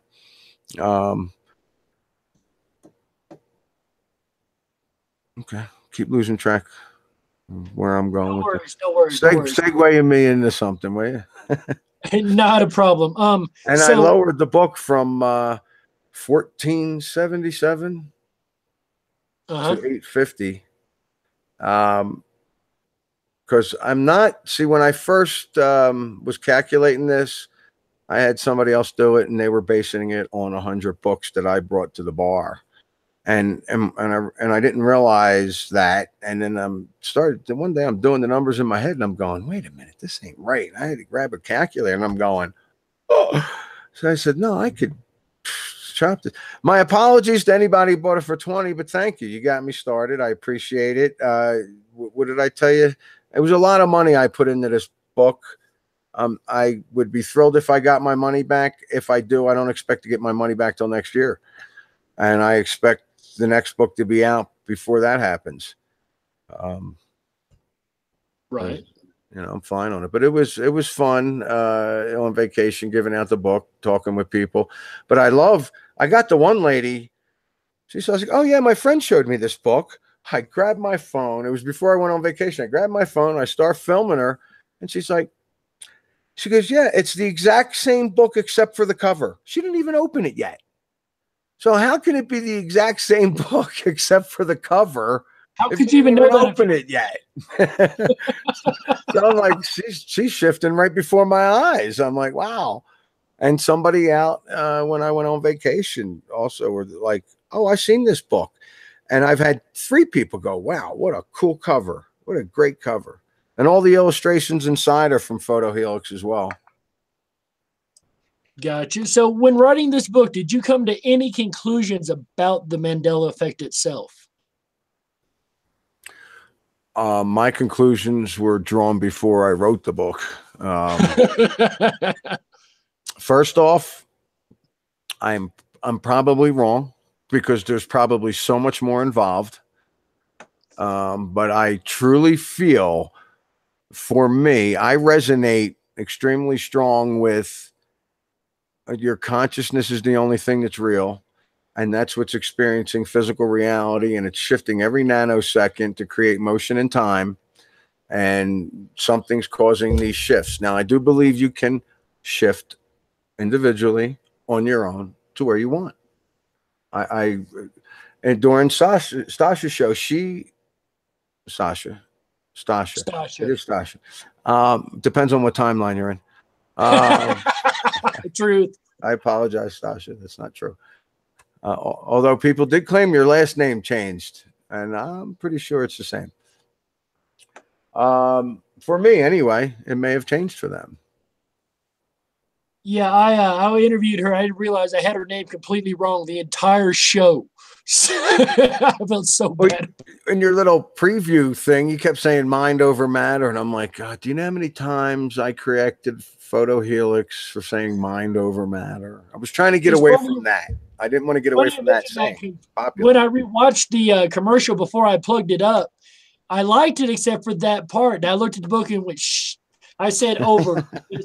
Dang, gummit.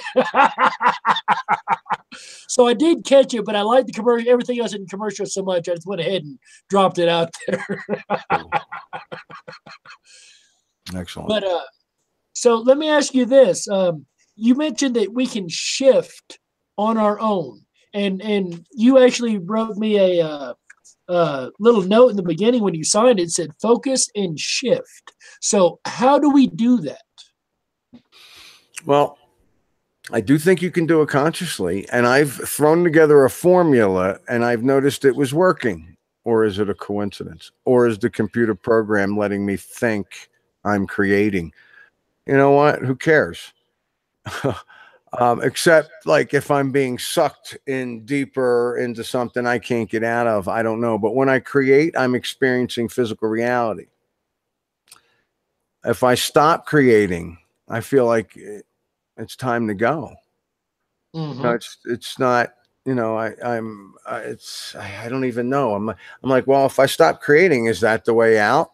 And if I'm learning to create and I'm creating properly and I'm experiencing physical reality, and is there a way out? Well, I don't think so, man. I think we're supposed to just keep learning and growing and going forward. You don't go in a circle. You don't go backwards. So let's just keep going forward. So that's what I figured. You know what? I'm learning to create in this physical reality, which quite frankly, you know, I've had out-of-body experiences. Okay. So I know there's something there, but that might just be an extremely higher vibration, denser form of myself. Right. You know, so to grow, to get to that point, I may have to keep going. So now I'm learning to create and I shift into 5D and lo and behold, I still have this 3-dimensional. I think it's 5-dimensional, but it's still solid to me, you know, and everything else is still solid and it's still here and I still have to pay my bills. But I feel like I've evolved. So with this creating, you have to, the first thing, one of the most important thing is what you want to create has to be lined up with your heart. And I say lined up with your heart. And quite frankly, It only has to be your heart. It doesn't have to be have to do anything with your mind. It's your heart, and it's the emotion that comes from your heart. It's the feeling you get, and that spreads out through your body. And now you got the energy to create, and it's a positive energy. And I guess you could go negative with that. I don't think it'll feel too good, but if there's a balance, it would be both. But when you're going to create that emotion, so that's like when I saw the stars or the epiphany before the stars, I had all this emotion, and then that happened. When an accident happens, there's a lot of emotion. Okay, the car accident, the impalement, there's emotion. Okay, these things are happening right after these things. So I really feel like emotion is a definite ingredient in shifting. And where are you going to shift? You're going to shift. Okay, I hate using terms, especially since they've been told to me because I don't know. But I've used this, and it seems to be part of it. The emotions. I'm focusing. Like attract like attracts like. Okay, so if you're in a high vibration, if you're in a good mood, if you're rolling, and one of those mass force shifts come through, you're going to be good. But what they do is, what I've deduced they do is, there's a false flag. Something happens. Oh my God, there's a war. We're on the brink of war. Oh my God. Oh my God. Oh my God. Shift. It's so simple. They keep shifting everybody into fear. They put, as soon as I mean to do this, the next time there's a false flag or some major shooting or whatever, get ready for a shift, because everybody's in a bad mood, everybody's negative, everybody's in fear. So what are they going to do? They're going to push that shift, keep everybody where their vibration is. So if you keep your vibration high and stay away from the F and TV, so you don't know. I don't care, dude. I apologize because I know you do this. I don't care that you just go scam CBS and ABC and just to check the news real quick to see what's going on. You're not doing yourself any favors. You're taking that in. I don't care how. Oh, I'm just doing it for information purposes. You're hurting yourself. I'm just watching the war to make sure they don't come here. You're hurting yourself. They ain't coming here. It's a show anyway. It's not even real. Shift your consciousness into a timeline where they're actors, because they are anyway. It's not going to affect you unless you sit there and hound on it and hound on it and hound on it. And oh my God, I got to put CNN again. Let me get my popcorn and watch the war. You're just feeding yourself. That's what you're going to get. So, but with these, I'm very curious about this. The false flag comes out. Negative on TV, throwing a shift because everybody's upset and crying because all the babies that died in some other country. I'm not trying to be cold. I'm just saying it like it is. No, you make a very brilliant point. You make a very brilliant point, because that's one thing that I've been looking at is the emotional thing. Because about 2 shifts ago, everybody was just really uptight and at each other's throats and a lot of negative emotion in it. And I thought it was from the shift, but I might have been all wrong. You might be right. That might be the catalyst. Get people's minds in fear. Enough fear energy pushes the shift.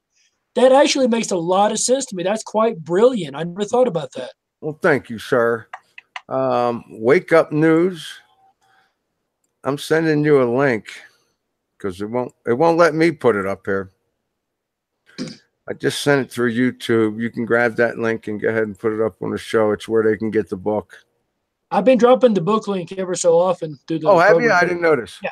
Sorry. Yeah, I've been dropping it in there. Hold on. Let me give you a thumbs up then. Yeah, I've got my moderators in here dropping the channel link, and I'm dropping the book link. So yeah, we got. So I've got a couple questions from the audience. Michelle's Opinions asked, "Do you know that we're all conscious creators, or do you feel that we're all consciously creating this reality?" Yes, as a collective, I believe that as a collective. Okay.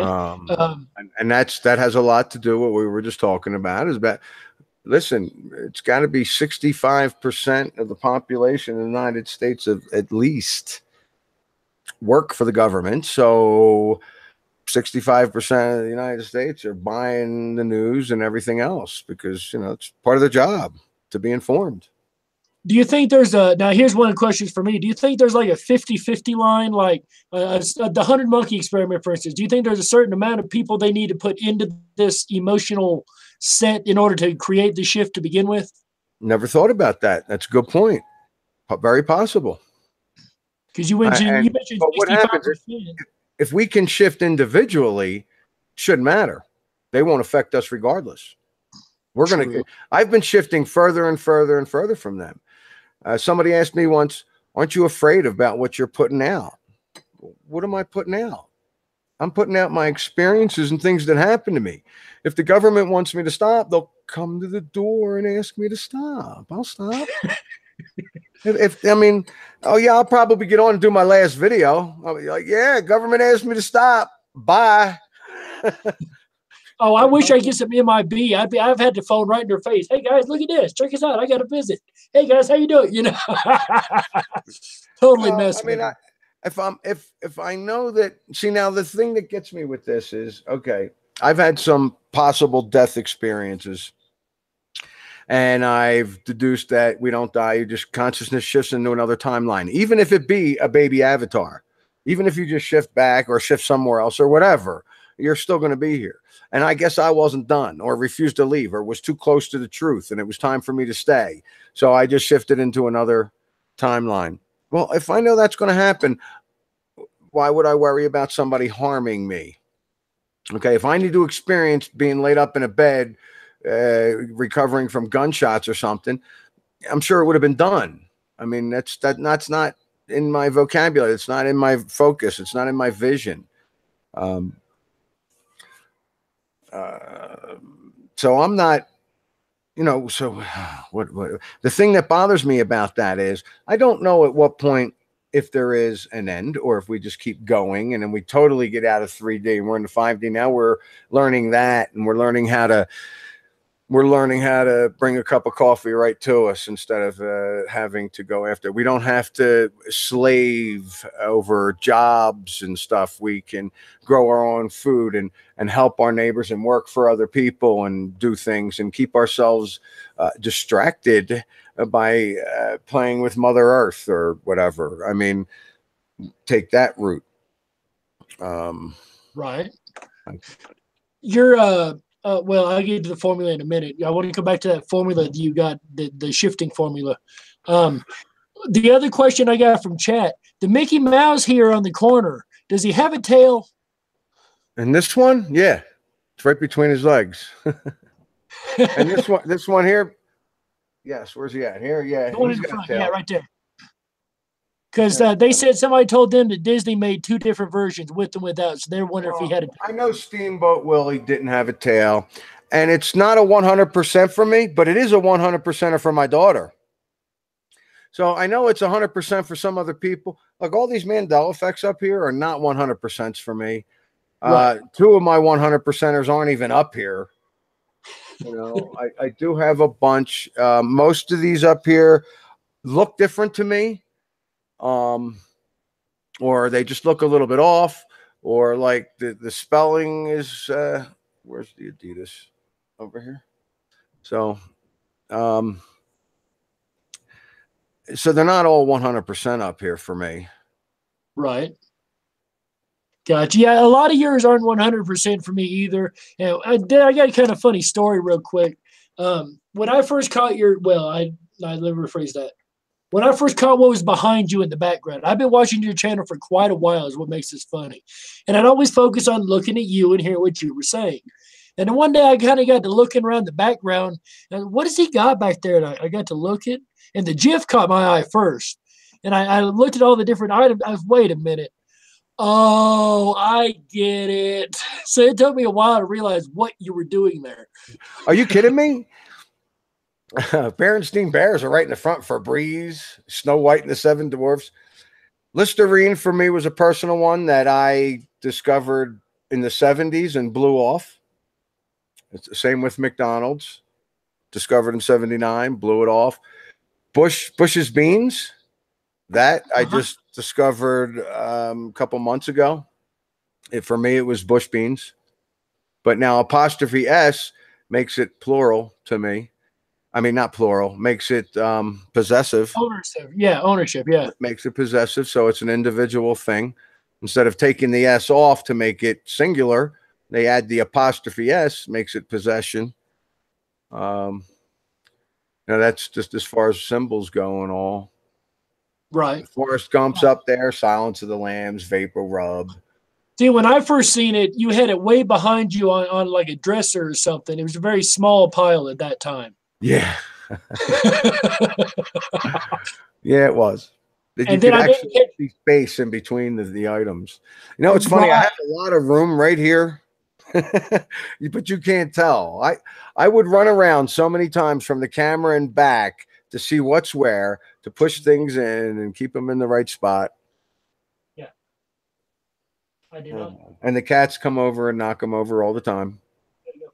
Right. Sorry about that. I had to step away for just half a second. My You're good. apologies.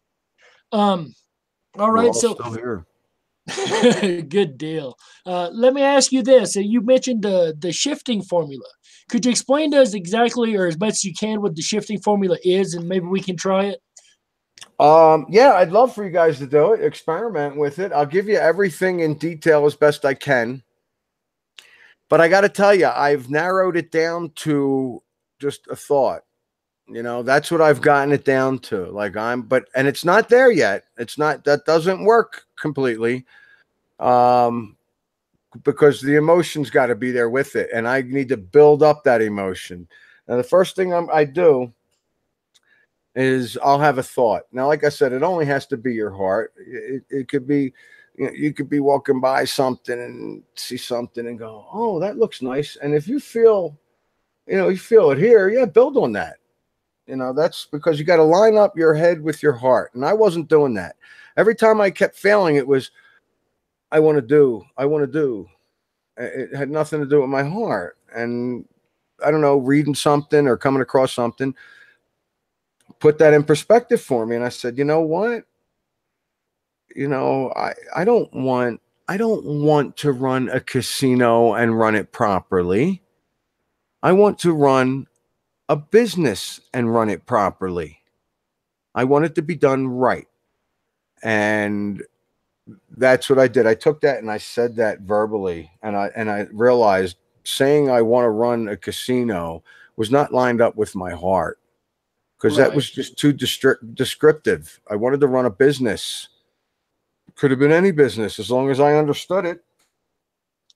So when I did this, it was late August 2017. I was experimenting since February and failing and sometimes succeeding and failing most of the time. And I kept saying on the videos, I'm not failing, because failure is a positive in the right direction.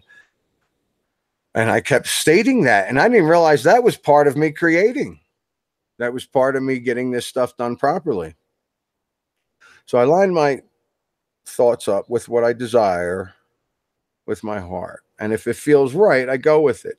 And then I'll say it out loud, preferably alone. You really got to be alone. And I'll explain that why later. And then what I've done after that is I'll lay down. I put myself I've meditated a lot throughout my life. So I meditated a lot. I'll put myself in a meditative state. I don't think that's what you have to do. I think you need to lay down or sit down, get yourself comfortable. And let's say your desire is to spend a week on the beach, and you're nowhere near a beach, and there's no way it can happen. You don't have the money, nothing. Forget about all that. Forget about all that. It doesn't matter. You don't need to know the means. You don't need to know why. And that was something that hit me strong. Okay. During my, you don't need to know how this is going to happen. And I'm going to use this late August suggestion. I laid down and I put myself in a meditative state, and I could see me walking around going, teaching people and explaining this is how you do things and managing. And I said, you know what? I want to manage a business, and it does not have to be the Silver Dollar Saloon, the bar that I'm managing now. I said, it does not have to be the Silver Dollar Saloon. It does not have to be a casino. I just want to run a business and run it properly. And I laid down. And I saw myself doing the bank, and I saw myself greeting people at the door and changing things around in a bar restaurant and in a business. I would just make it as vague as possible, but I could feel myself walking through the kitchen. I could feel myself at the bar. I could feel myself doing things. And that's just, I could see myself shaking somebody's hand. Thank you very much for the compliments. And, I envisioned that and I felt it and I was there. I was there. But that emotion was going the whole time. The emotion's going. You're like, yes, I'm doing this. And you're happy about it. And you're like, you're succeeding. This is great. Okay. Then you come out of that. And now this is the next part. You come out of that, but you surrender to the idea that it's already there. And I was having so many problems with surrendering. It's because how do you surrender something that's not really there? Then you're only supposed to say it's there and act like it's there. Okay, you hear? I shouldn't even be saying that. Okay, I shouldn't even say that because that pollutes it. So no, it was. I see myself doing this. And how did I learn how to surrender? What did I do to surrender? I started creating something else. I started focusing on something else that I wanted to create. Even if I did it wrong, it wouldn't matter. This other one's already there. It's here. It's blossoming. And I was, understand that the 2 years that I was 2.5 years, I've been here 3 years now. So 2.5 years, I guess, I was at the Silver Dollar Saloon working as a bartender, chef, prep, server. I did every position down there. And every 3 months I would yeah, look, I'm leaving. I got to get out of here. I didn't like the way the place was being run. I just didn't like it. I didn't feel comfortable. So every time I tried to get out, I'd be made a better deal. Somehow something would pull me back in to stay. So at this point, the emotions are high. I go through that. I come out of that and I surrender by creating something that I'm not even sure about, but that's where my focus is, and that by the way, that other creation came and went. And, Right. It was disaster. I forget her name. Anyway, that was supposed to be a joke. Thanks. Did you step away again? I got it. But because I did that a week later from doing that. Now, remember I said, don't worry about how, don't worry about where. A week later, the owner of the bar died and his brother took over. And the person that was here that's related to the owner was, watching everything and said, look, make Anthony the manager and get rid of these people or have him do it or whatever. And that's what happened. I got a call. I was on my way to the hot springs and I got a call from the owner's brother who said, and this was a week before he died. Okay. I guess they had the conversation. The guy was in ICU for 9 months. They knew it was coming. And I guess he just finally signed the papers and said, I'm fighting enough. So right. It was a week before he died. Let me back up. It was Sunday before all this. Sunday, that night, I'm in my room and I hear a noise. I sit up. It's pitch black. There's a spark of light across the room, but I don't see it. I'm looking over it. It's the only light in the room and I'm looking over it. My head was drawn down to it and I'm just staring at it. And I'm like, what is that? I have candles, but I didn't light any. And it was pitch black and it fizzled out like a candle would. I reached over to the light, snap it on, and there's nothing there. Absolutely nothing. Nothing that could have glared or anything. And that spark, it was just there. It was alive, man. It was something. So the next day, I got the call. You're the manager. Go back, get the keys off the other guy, and take care of what you got to take care of. He gave me a list of things, and I didn't sleep for 3 weeks. But I got the job a week later. I got the job that I desired for 20 years because I finally lined it up with my heart. Did not have to be a casino, and that's what was holding me back because I've been dealing since I was 18. I was in the casino business since 17. Where was I going? You know, I was in the business that long. That's what I knew. What I didn't realize is I knew customer service. I understood alcohol. I understand alcohol content, things you got to know to run a bar and a restaurant. I mean, that helped big. I knew money. Money's the big thing in here. The owner trusts me with their money. That integrity is so big for me. It's so big for me because you're like, well, do something do something and know like you're not being watched, you know, do it right and properly, like you're not being watched. Well, that's how I always did it. Why? I worked in a casino. I was on cameras all the time. I was built into that. And it's not like I'd be, well, if the cameras weren't there, would it be different? I don't know. They were there. That's how I am. You know, it doesn't, I'm in my bedroom right now and I'm not going to do anything. I know there's no cameras on me.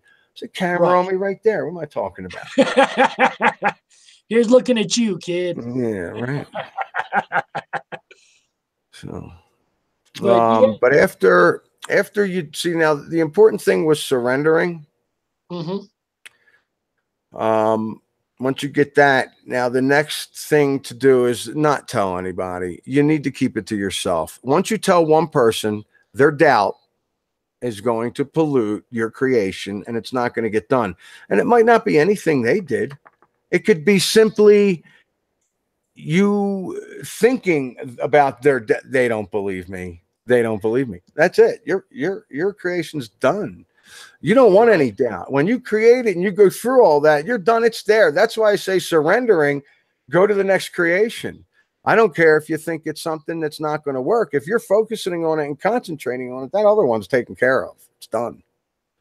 You know, so one of the other things I did when I was creating is I created to run a business properly and sustain it. You know, that was the other thing I threw in there, and sustain it. And that's been going on. That's a big thing. Everything is running great. We have everybody trained for the summer. We're going to have a great summer and we're ready to go. And this did not happen. Last year, everything was just thrown together and all I was a bartender and just wanted to go to work and come back. Now this is a profession. You know, now this is exciting. Now this is something that I wanted. I wanted to achieve this. I'm here. Sometimes I bang my head against the wall going, why did I want this? but you know, it is what I wanted. And I got a great gig here. I never in my life would have thought I would have had almost $2,000 to self-publish a book. I ran myself as far as I could. I mean, look, I don't want to talk about money because right now I am in such a I'm going to do it anyway. I am in such a high vibration as far as money is a tool. I never have to worry about money again. It will always be there for me. I will have a plethora over, 10 cents, and that's what I'll need. It won't matter. It doesn't matter how much, because I've created an area for me where I got shelter over my head and the cats are fed. I better write that down. I got shelter over my head and the cats are fed. So, and I have plenty to distract myself with if I want. And I really want to get to the electronics and writing and something I mentioned at the end of the other book. But the last thing on the list is keep it to yourself and don't say anything. Gotcha. And I do find that very important. When I was moving cross country, there were two people that knew it, only because they pretty much had to. One of them was a supervisor at work, just so I'd let my uppers know. And one of them was a really close friend of mine. And that was it. I didn't tell anybody else before I moved because of that very fact right there. Them casting that doubt on it completely blows it out of the water. Now, I've seen that so many times in my life too. Sure. How long before or after you did this formula about, want to have a business regardless of the business, how long from that point did it take for things to play out like they did? A week. A week, really? Well, see, yeah, what happened was I did the formula, and a week later, it may have been five, maybe less, a little bit less than a week, but about a week later, I saw the spark. The next day, I got the job, and 5 days later, the owner died. And that was all just put in motion. And I kicked 4 people out for life and evicted 2 apartments that owed 6 months rent. These people were squatting up here. I fired 5 people at the bar. They were squatting up here.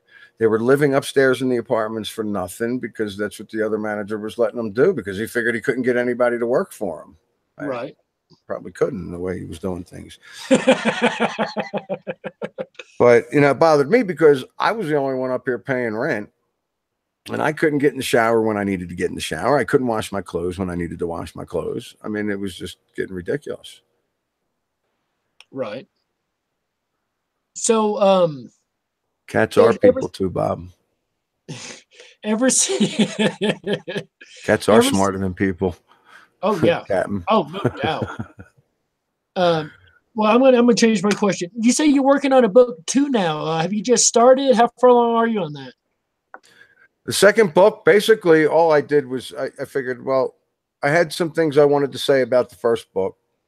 So I filled all that in. And instead of revising the first book, I like this because if you read the first book, you'll know exactly what I'm talking about once I get into it. And a lot of what's going to happen next is the experiences that are minor, the changes that I noticed, like the shifts that I noticed in the past couple of weeks, the car ride that I went out, my car broke down. It didn't even break down. I heard it. And I knew I had bad bearings and they were bad for years. And I'd say 2 weeks ago, I thought the wheel was going to fall off. So I just let the car sit there. And it was about a month ago, I guess I just let the car sit there. And 3 weeks ago, I was supposed to go on vacation. And I put all the money out for the book. And I need to go on vacation soon because it's what they call mud season. It's very slow. So they want to get me out of here, save on payroll and everything else. And so I'm trying to go on vacation. I postponed it a week. Then I postponed it another week. And I postponed it a third week. And finally, all right, I got $500. Let me go. Wasn't what I wanted, wasn't where I wanted to go, wasn't how much I wanted on me. I put off getting my car registered. There's some things I shouldn't say here. I haven't had car insurance since the accident in Pittsburgh, 2012. Oh, wow. How's that possible? Well, I never got any accidents. I'm fine. I think insurance is a scam anyway, but I'll do it. Let me do what I got to do, right? So I go get my registration today, and they won't let me get it. They want proof of insurance. I go to get insurance. They want to charge me 5 times the amount I paid last time. And I'm like, why? Well, because you have an insurance. Well, yeah. Why are you penalizing? I got away with it. What are you talking about? I don't get that. I didn't get in any accidents. Why are you going to charge me now? Anyway, I don't get into that. I'm not worried about it. Monday, I'm taking care of that. I'll pay what they want. But the problem is, I get out to my vacation spot. I love it. It's absolutely gorgeous. I'm doing 75 in a 75, and I had to slow it down because I'm just like, I can't believe that the car's not seizing or something. The tire just every time I would make a left-hand turn, the back of the car would go to the right. Right. When I pulled this thing in and told him what the problem was, we'll check it out. The next day I go in, I'm talking to the guy, and he's going, I don't know how your tire didn't pop off and you end up in a ditch somewhere. And I go, well, I did in quite a few timelines. Right off. And I probably perished. Shifted into another timeline where here I am. And what can you do for me? The guy's just, what? He's just staring at me like, okay, so what we're going to do is, and he just goes about it. Jacked up a credit card bad. The cars, I told him to do everything. He started naming stuff. I said, just do it. I don't even care anymore. You're over my budget. Do it. You were over my budget when I pulled in. Just do it. So I left, what was it? Tuesday, $1,400 later. That included my dinners. Nice. And all the hot springs. And I got to tell you, if you got vapor caves anywhere in your area, you got to go check out some vapor caves, man. I don't know about vapor caves. We do have a lot of hot springs around here. I've been doing hot springs ever since I got here. I got to tell you, the vapor cave, every day. I was there every day for a couple hours. Amazing. I'm writing that down to ask my friend about it. She might know more than I do. Vapor Cave. Got it. Vapor Caves. I don't know. They got them in Glenwood Springs, which when I got into town, I was so close to going, did they change the name? Was there another N in Glenwood Springs? And I'm going, well, if I just came off the road and got in an accident and shifted into another timeline, yeah, I'd notice that they changed the names, because I'm looking at it going, it wouldn't look right with another N in there, but it does look shorter. So Right. like the name looks shorter, but if I put another N in there, it's not going to look right. Somebody from the chat asked a little bit ago, if they want to get a signed copy of your book, could they go through you to get one of those? And how would they do that if they want to buy a signed copy? You know what? I've been getting slammed with the shipping. I've been shipping books out. And here's another story. I've been shipping books out like crazy, and it's costing me $5 a pop. So I ship my mother a book, my sister a book, my family book, whatever. So my mother and sister got the book, and they're giggling back and forth to each other. Oh, Mom, look, maybe we shifted into another timeline. You know, I mean, it's breaking my stones. My mother proceeds to tell me 2 days ago, yeah, you know, it's funny. It's another story I want to get into. I can't make calls on my phone. I can't do texts on my phone. I can't do emails from my phone. My phone sucks. I don't know what's wrong with it. Yet I got 2 phone calls out. One to my mother and one to Photo Helix. But ever since then, I can't do nothing. Talking to her, and she says, yeah. She's like, oh, I'm about third way through the book, and I'm really enjoying it. And you're not going to believe what happened. It shifted into another timeline. I said, what? She goes, yeah, because I can't find it. I said, this is my, how old is she? 78-year-old mother, taking care of hospice people, sitting there reading my book. She said she swears she put it on the chair. Now she's in a room with a lady who doesn't get up. Put it on a chair, left the room, came back, it was gone. The lady doesn't have no idea what she's talking about. The book's gone. And she looked everywhere and can't find it. And I'm like, it's just fantastic. And then and she goes, oh, and by the way, my sister's, she goes, Maureen's book got up and walked away too. Both of them lost their book. Both of them, and both of them are going, we have no idea what happened to it. It's like they put it down and it vanished. Right. So I'll be sending them more books. I thought that neat, especially since she came out and said my book shifted into another time. I'm look, I don't care if my mom believes it or not. If she's going to even joke around like that, she's putting that in her mind, in the dominant consciousness, wherever her timeline is, because she's not in this timeline. She's close. We're close. Right. You know, I'm pretty sure the mother that bore me in that timeline, that I died in her timeline. I mean, or at least the one where I was a teenager. You know, it's like I just felt that.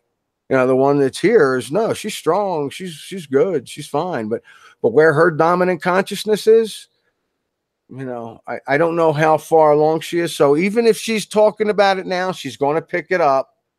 And she's, you know, she's just, to me, she just got closer to me in my dominant consciousness. I wouldn't be surprised if I died in one of her timelines and she picked up a download and just always assumed I was alive. And that's 6 months we didn't talk. That's what happened. You know, right. I mean, simple. And people are like, oh my God, how can you think like that? What do you mean? Everybody's alive. I don't care. Nobody's dying. Nobody's really in pain. I mean, if you look at that, I mean, how much do you remember when you die? I think a lot of that impalement stuff had to do with, I was in pitch black. I didn't know I impaled myself. I had no idea. Because I didn't know, it didn't reach my consciousness. I hate doing this because I'm not a fan of the theory, but I accept everything. Computer program. He's still conscious, but he should have died. All of a sudden, into another timeline. Quick, boom. You know. All right, you won't know nothing. I don't know. Just another thought. Now I've started writing a fictional story based on the Mandela effect, and all. But then I put it aside. It was about a specific character. You know, I had another idea, so I put it aside. And I started another story about a specific character, and I get another idea, and I put that aside. And so I'm up to 4 books with specific characters, and I decided, you know what? I'm going to have them all meet each other at a specific point in the book, and that part's going to be in every book from each one's different perspective. Nice. You're going to have to read all 4 books or 5 books or 9 books is what I had in mind, was to get, it's going to be that party of 9 and that chapter 9. Everybody's going to, it's going to be the same exact thing from a different perspective. And it's all going to be twisted up. And my head's already twisting from thinking about what I've done that. That's going to take me so long to write. And I'm really excited about that. You know, that could be neat.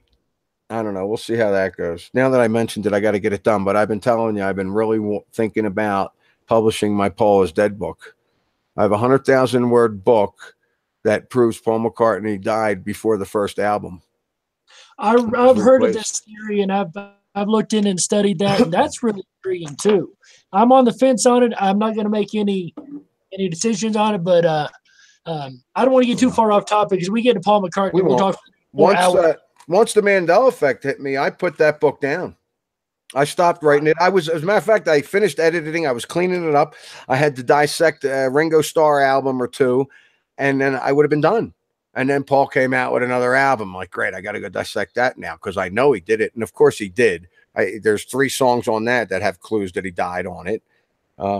Talking about the rain. My big thing was anytime they sang about the word rain was them getting caught in the rain. Let me ask you, are you doing backmask work on that? I know I said we'd get on topic, but is it backmasking work, or are you talking about listening forward, hearing a song forward? I don't understand that one word you're saying. Okay, backmasking. That's where you listen to the song backwards and try to figure out the words in it. Did it while I was dissecting Beatles songs. There was a program that a friend gave me, and I did a few of the songs, and I found stuff nobody's ever talked about. It's in the book. And I kind of stopped that. He needed the program back. It was, I'm Only Sleeping. That song you cannot play backwards. And I don't know why. And I'm like, there's got to be something in that. If you can't play it backwards, there's something there. And, you know, believe me, I started writing that book in 2001, and it was just a couple of weeks go by and I get back to it. And a couple of weeks go by, I get back to it. It's just like a hobby thing. Now the thing is beautiful and inundated with circumstantial evidence and so many things, just too much. It's just too much. When Paul McCartney, they put him on the front of a magazine and he's like this with his eyes closed. I mean, you know, and then he comes out 2 weeks later, the album's called New. Well, duh.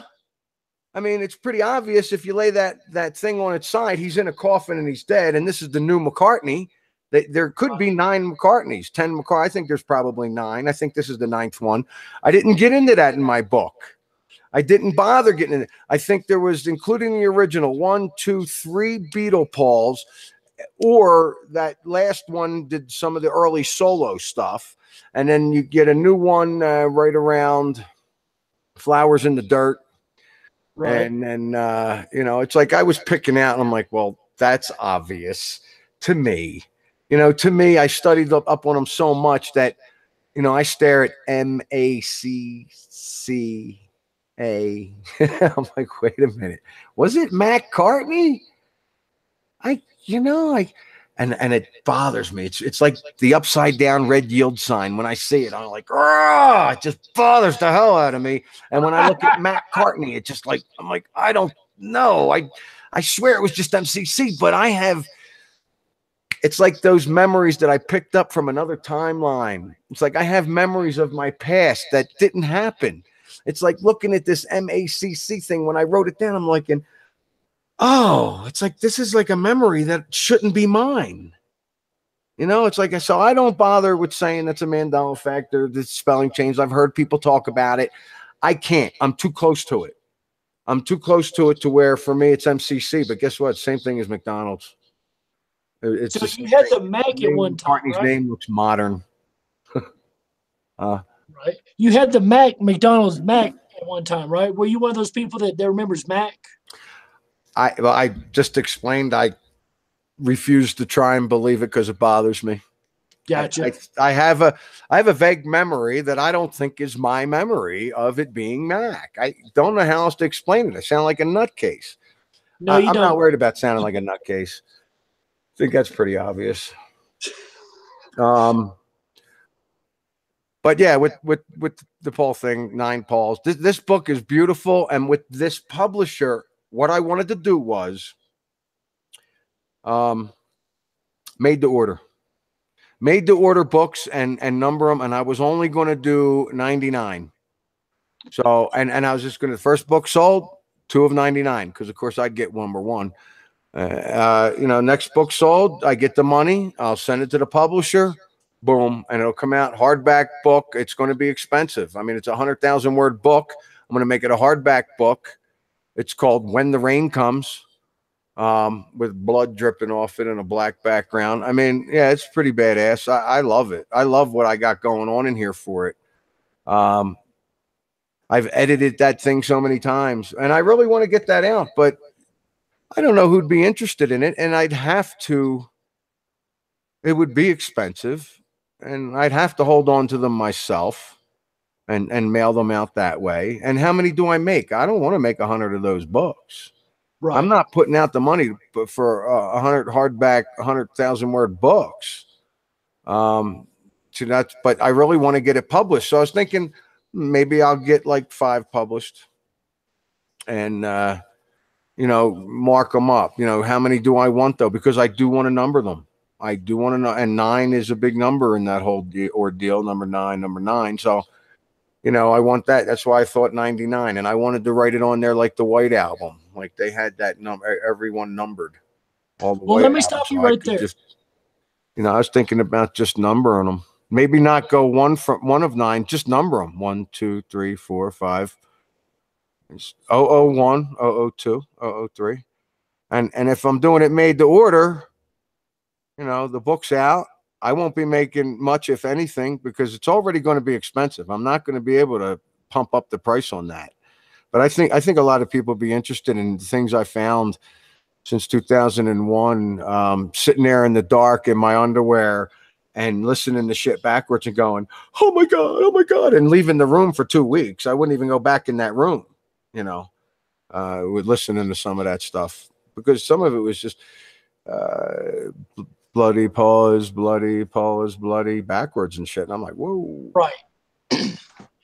Yeah. Let me ask you real quick while we're on the Beatles. So maybe you can clear this up for me. I've got a dual memory. If you get too cold, Paul, Taxman, the backgrounds. It's like nobody ever talks about it. If you get too cold, Paul. If you take a walk, Paul. If you get too cold, because he's dead. If you get too cold, Paul. That's what it says. It's not saying whatever the lyrics say. Anyway, right. I interrupted. Well, let me ask you, with the Beatles album itself, the famous one with, I guess, like the silhouette on it, it's got the word "the Beatles" at the bottom. You know what I'm talking about? Sgt. Pepper? With Is all it the Sgt. people Pepper? on it? Yeah, it's got the people on it, and it says the Beatles at the bottom. Uh-huh. Okay, well, I've got a dual memory. I've got a memory of it being spelled EA, and I got a memory of it being spelled EE. Oh, never EE for me. Always EA. Okay.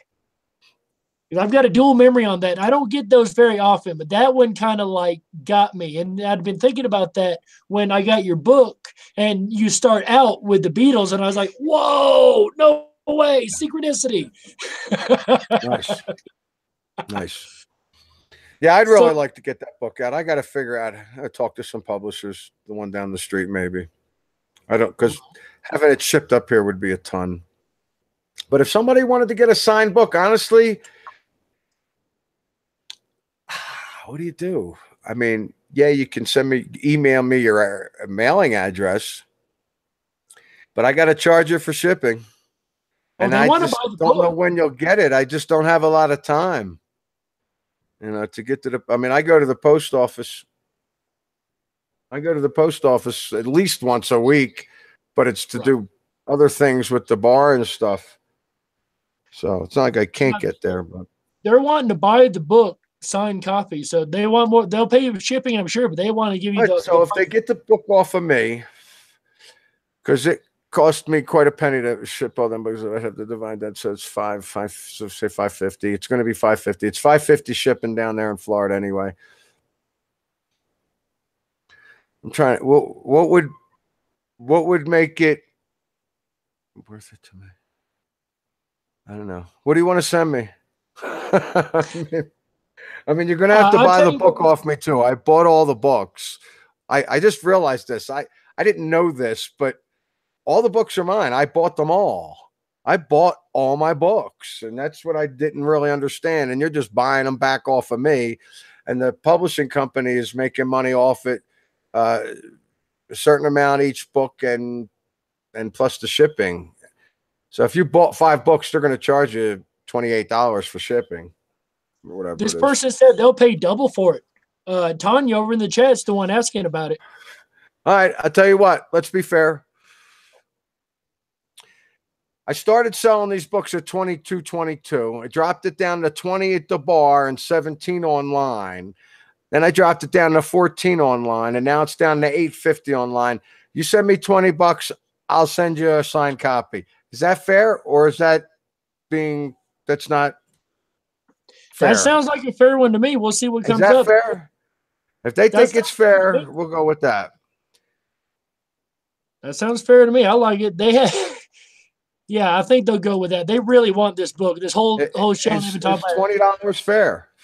I mean, there are people that bought it for $25.50 online. I mean, and before I lowered the price, I'd like to apologize to them people. They got me started. I appreciate it.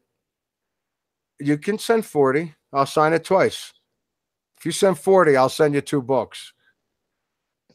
There you go. We got a deal, it looks like. So I'm going to go ahead and wrap this up. It's been an amazing talk. I'd love to have you back on here sometime, especially if you write a second Mandela book. Yeah, I'd like to. It's funny. Everybody's like, oh, what are you going to call it?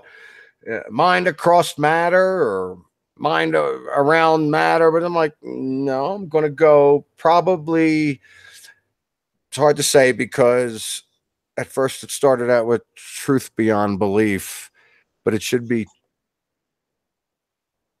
truth and belief beyond reality, perception, maybe. Right. Truth beyond perception. Truth beyond perception. I like that. Truth beyond perception. That's I think where I'm going. It's going to be the Beyond series. I like it. I have a couple questions that I always end the show with. First off, do you have any advice for people who may be just watching this for the first time, who kind of just getting into Mandela effect, brand new people? We just got a new wave also like the last week or so. Sure, because of the shift. I wouldn't think this would be your first video to watch. I'd say don't be scared. I'm going to go like, hey, I already went through all the pain, but that's not true. You're going to go through some pain. It's not going to be easy. And I'd say stick with it. Don't be afraid. Get over the fear. The more you feel fear about something, go into it. Like I need to go into the upside down red triangle, because that yield sign just irks me. There's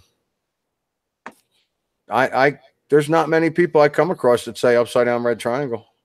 Everybody says yellow, and then they just look at me with this look. I could see them. They're shifting as it's going. I need to check the Boy Scouts manual because I would have swore they had a picture of those at one time in at least one of those Boy Scout books. Wouldn't matter. It had changed. I did find one. I found one the way I remember it, except it was IE was backwards. It was EI. And written over it, it said resist. Really? So I've taken that into like a paint section, and I've been trying to get the word resist out and trying to change around the I and E and make it look like the sign. It's just so tedious to make it look good. I was like, I ain't going through all that. But that is one thing. Thank God for Photoshop. It's the only way we can validate our old memories. Right? That's not good. Your memories are real.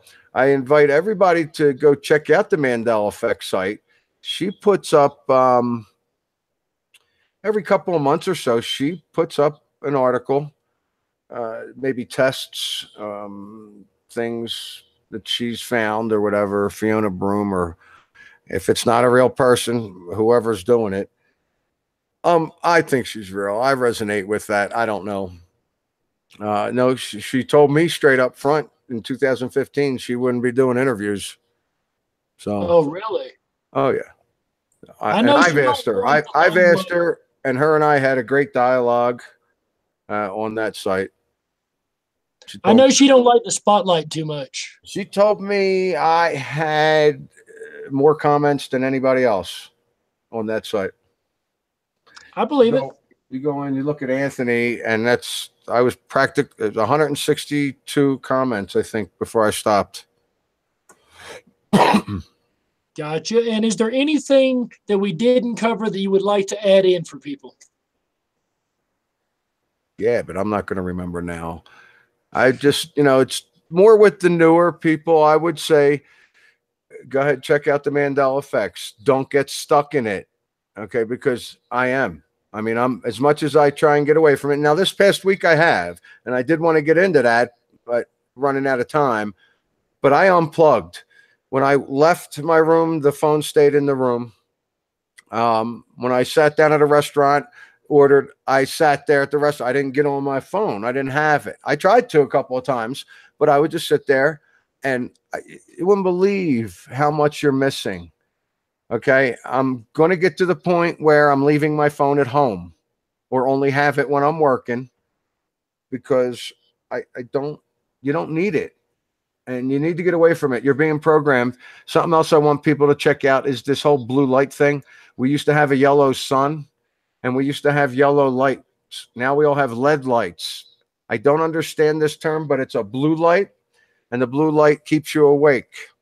So at night when you're watching TV, it's a blue light, keeps you awake. Now the guy on the video that I saw, and I can't remember his name, said it's killing you. Now I don't know if he was paraphrasing or whatever, but the phone has a blue light. Your computer has a blue light. Right. All the LED lights are blue lights now. I went down in the bar and changed as many as I could to these yellow Edison lights. Right. Okay. That's more what we've been used to. But now we got all these, LED lights, and you can get them for 99 damn cents. They love that. So that stuff is doing something to our brains. I don't know how else to put it. Oh, and I lost my unified field device. I'm so distraught. It's okay. I can do it without it. Thank you. I'm glad you brought that up. Before we close out, what exactly is a unified field device, and how does it help you? It could all be in my head. In the 80s, I bought this thing for $250. It was something you put around your neck, and it supposedly has, I want to say, ions. I don't know what that means. That's what they told me, and I believed it because I believe everything that's told to me. That was sarcastic. So they said it was ions, and what it does is it puts a field around this area here, and it stops microwaves, EMF waves, any other kind of waves. Now, I have worn it and heard the ringing, so apparently it doesn't stop that, but it may disrupt it somehow. I don't know. I could tell you it was either last week or 2 weeks, because I went on vacation. I'm a little fluffy on time. I was feeling it. I could negativity, and it was people were annoying, and I knew there was an and when I'm in this, nothing ever hits me like, oh, you're in the middle of a shift. It never does that. But this time I went, ooh, what if I'm shifting? I ran up, I put the thing on. That was probably Friday. And by Saturday, I could feel the aggravation around me. I was passing through it. And I attributed it to this device. It's only a little cylinder. Now, I attribute it to this device, but it could simply be in my head that I believed this thing is protecting me. It could have been that simple. I don't know. I do know that when I realized I misplaced it back in Glenwood Springs, probably in the vapor caves, at first it was like, oh, it was almost like, where's my phone? Oh my God, where's my phone? I gotta have my phone. I can't live without my damn phone. Oh my God, that bothers me so much. Go 3 weeks without it. Unplug, get away from the computer. That's the thing, with this, us communicating through the Mandela effect and getting all this information out. This is one of the reasons why we've noticed it, because of the computer. And I'm saying unplug. I'm saying the way you're going to get the information from me is through my books, because I've decided one of the best things to do that I wrote at the end of the book is paint, write, make up stories, write fiction, write about your experiences, do something with your hands, get out and talk to people, get off the computer, get off your phone.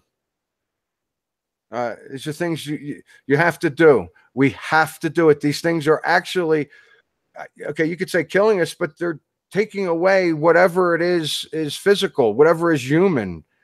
And it's taking that away from us when we should be projecting forward and creating our reality and experiencing the movies that we're watching as if it's us, rather than sitting there watching the movie, which does nothing. We could be the movie. Right.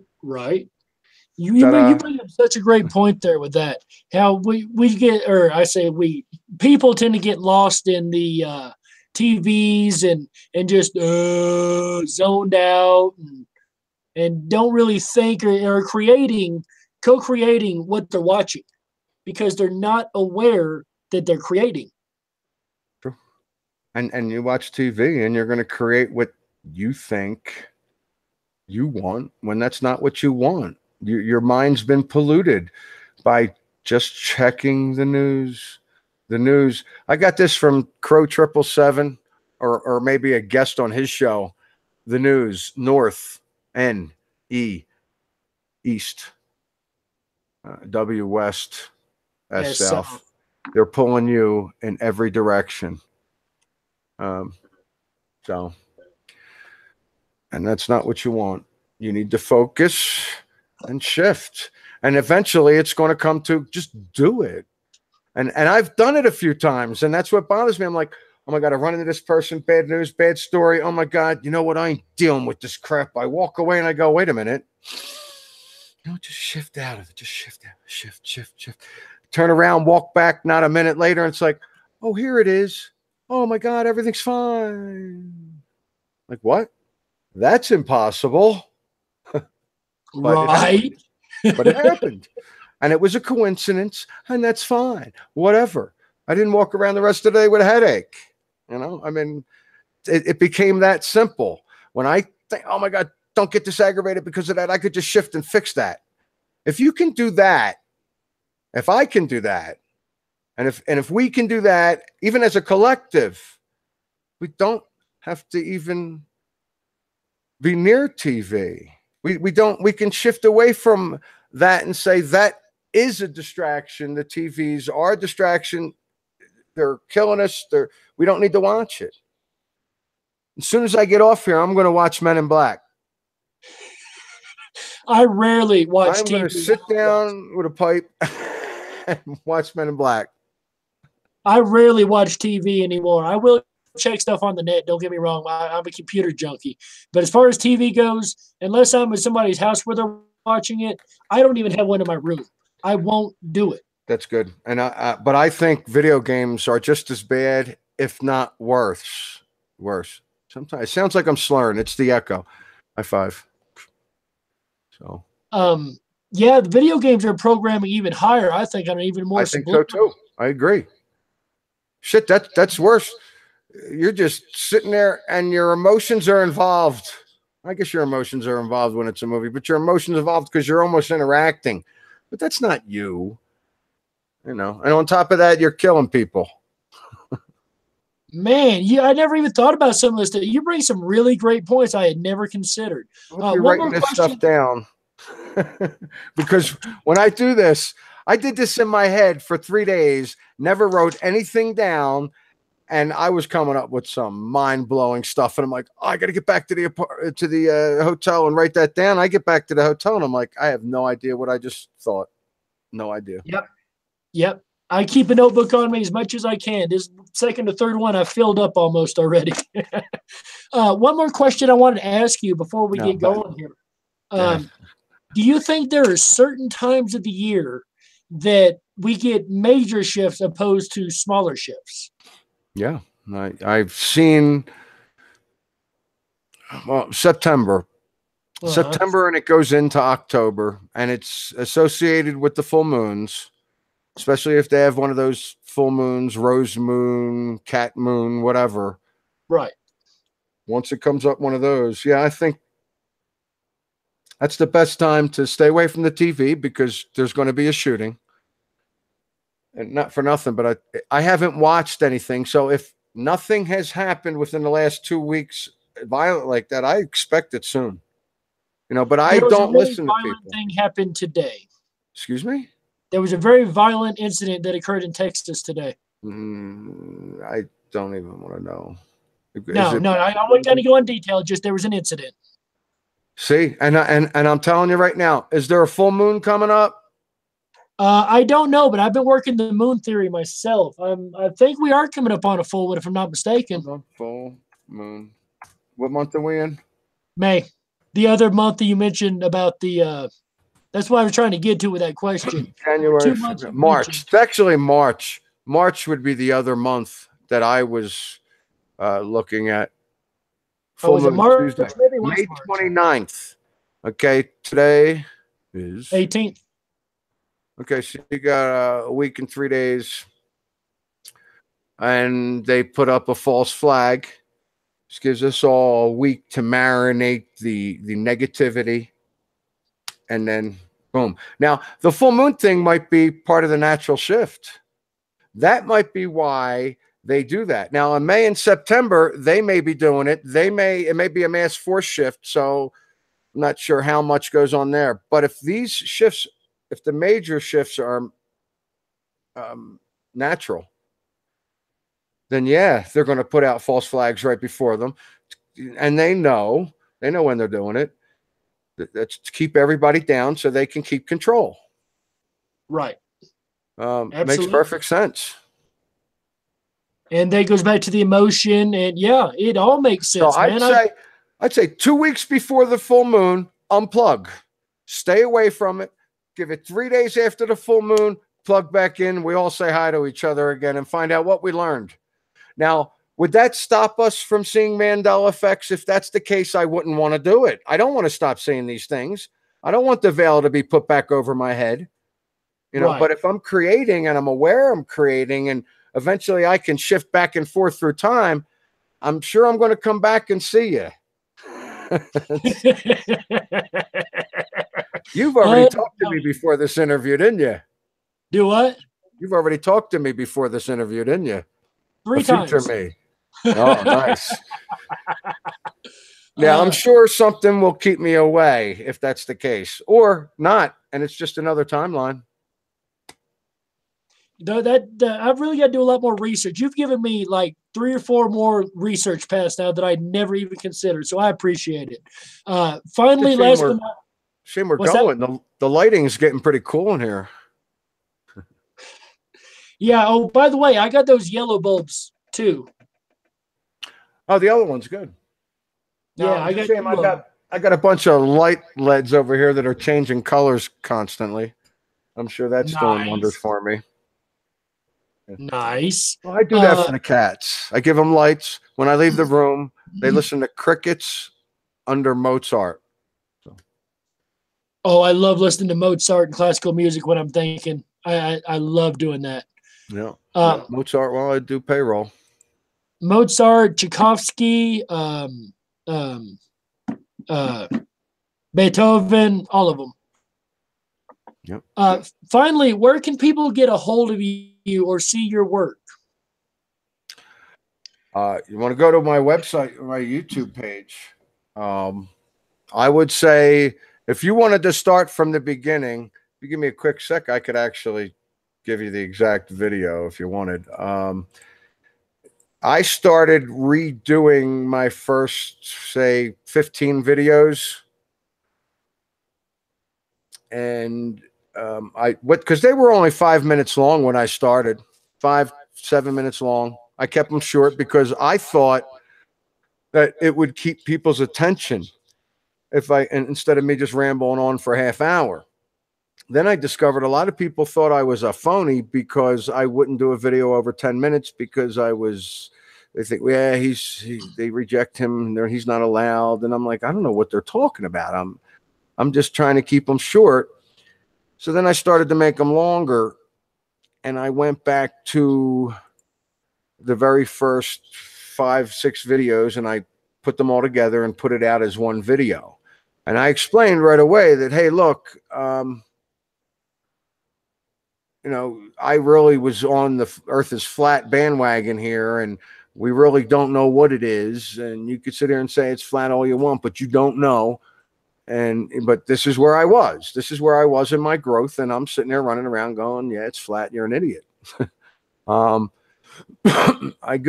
would say go down to, where is it? I know it's around here somewhere. I don't know. I don't know how far. Unified field device. There's Mandela effects, quantum shifting, timeline, supernatural panel. They're not numbered. How am I supposed to tell you which Mandela effect or which video to go to? I guess I could link it, right? Yeah. Because I'm not sure. It's right. It's got to be right here. At one point, I just started redoing all the videos. I'm going to count. It's probably my best way. I'm holding you up now. 9, 10, 12, 13. Oh, back to the beginning. Okay, here we go. I'm back to the beginning again. So back to the beginning. I got, it's called Susso, the beginning. It's a black thing. It says, let's start at the beginning. And I go, that's my first video. And from there, I get all the way up to my JFK video. And if you started there, you'd practically see the whole site. Gotcha. Well, we appreciate you coming out and hanging out with us. Do you have an email address you'd like to give out or anything? Or yes. So I'm going to say almost 40, 45 videos down, and you should get it. And yes, the best way as far as email would be Gmail. It's going to be Mountain Saint, MountainSainTT @gmail.com. The old double cross. Didn't realize I did that. It was the only way I can get that name. gotcha. So mountainsaint @gmail.com, double T. Best way to get a hold of me through email. It's really the best way to get a hold of me. You could also leave comments on the YouTube site. I seriously am going to be shutting down. I will go and check. I need to say once a week. I'm sure it'll be more than that, but I need to try and get it down to once a week, 1 hour on my phone and computer combined. And if I distract myself, it'll be 1 hour at night before I go to sleep or whatever, which I know is not helping me. And I know I'm not doing myself any favors. It's not an easy thing to pull yourself away from. First stop trying to eat meat and then talk to me about getting away from distracting yourself with bull crap, because it's not easy. Not at all. I just get so ticked sometimes. People just joke about it and they think it's this big deal. And you know what? The gamers got to be the worst. I'm sorry. We need to get away from this stuff, and I am as guilty as anybody else. I'm no better than anybody else.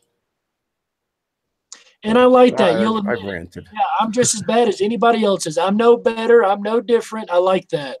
Well, it's the truth. I mean, I'm sitting here preaching, "Oh, this is the way for me," and blah blah blah. And let me show you. But before I show you, let me light this cigarette and have a beer. And watch some TV.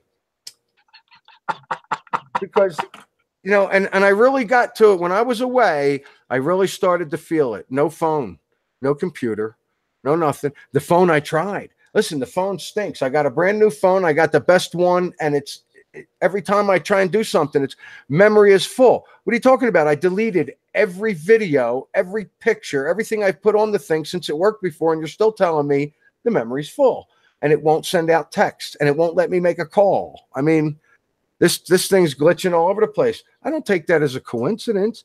I'm not supposed to be on the phone. I started my unplugging. I wasn't going to start until I got back from vacation. Whatever, had me do it. It had me, look, it's time. So it wasn't even just that. It was my phone's crushing me. I got to my computer. I got stuff popping up on my computer I never seen before. I'm like, what is this? I was only gone 3-4 days. Now I've unplugged for 3 weeks, but the vacation was going to be it for me. And now I'm kind of sliding back in now that I'm here, but I'm going to have work distract me, and we'll play it from there. Gotcha. Well, I do hope that you check it every now and again, because I will be getting back a hold of you, try to get some more stuff set up. I'm really interested in your next book. I cannot wait for you to write that thing.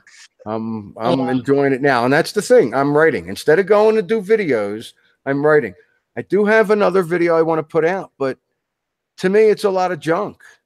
I've put out such much better stuff that, I almost don't want to put out a video, but it is going to say a lot of the things I just said now about unplugging. So it'll be my last video for a while, because I'll be distracting myself through writing my book. And I think it's really, really important to get unplugged and get out of this fear state, and don't pay attention to everything. Video games especially. You bring such a good point on that. Video games, news. Once you look, it's so hard when I'm at the bar, because I'll put games on for the people, baseball or whatever. I'll look up and catch it, or I catch the Ethiopian kids that are all starving, and right before the game we got to watch the kid that's dying of cancer, and pull at my heartstrings, and now the game comes on. Fuck him up, kill him. Oh, let's go back to the kid. Oh, he's dying. Let's screw with our emotions back and forth, so we have no idea what we desire. I apologize for the F-bomb. Sometimes I get a little emotional. Quite okay. I completely understand. It takes everything I have sometimes not to drop that bomb on here myself. I do. I tried to stop it, and I couldn't get it. Okay, no worries. All right, so I'm going to go ahead and close it out now. I really appreciate you joining us, Susso. It's really meant a lot. I know we had a little bit of problem back and forth trying to get it timed out to where we could get together, but I really appreciate you coming on. It's been an honor and a pleasure, sir, and we look forward to your next book. Is there anything you would like to finish out with? Thanks for having me on. If you ask me that, I'm going to go another half hour.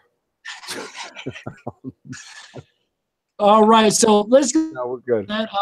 Ladies and gentlemen, this has been Dark Wolf's Den. I'm going to put on the screen here real quick, because I ain't had a lot of time with me on the screen, which is a good thing. It's about the guest.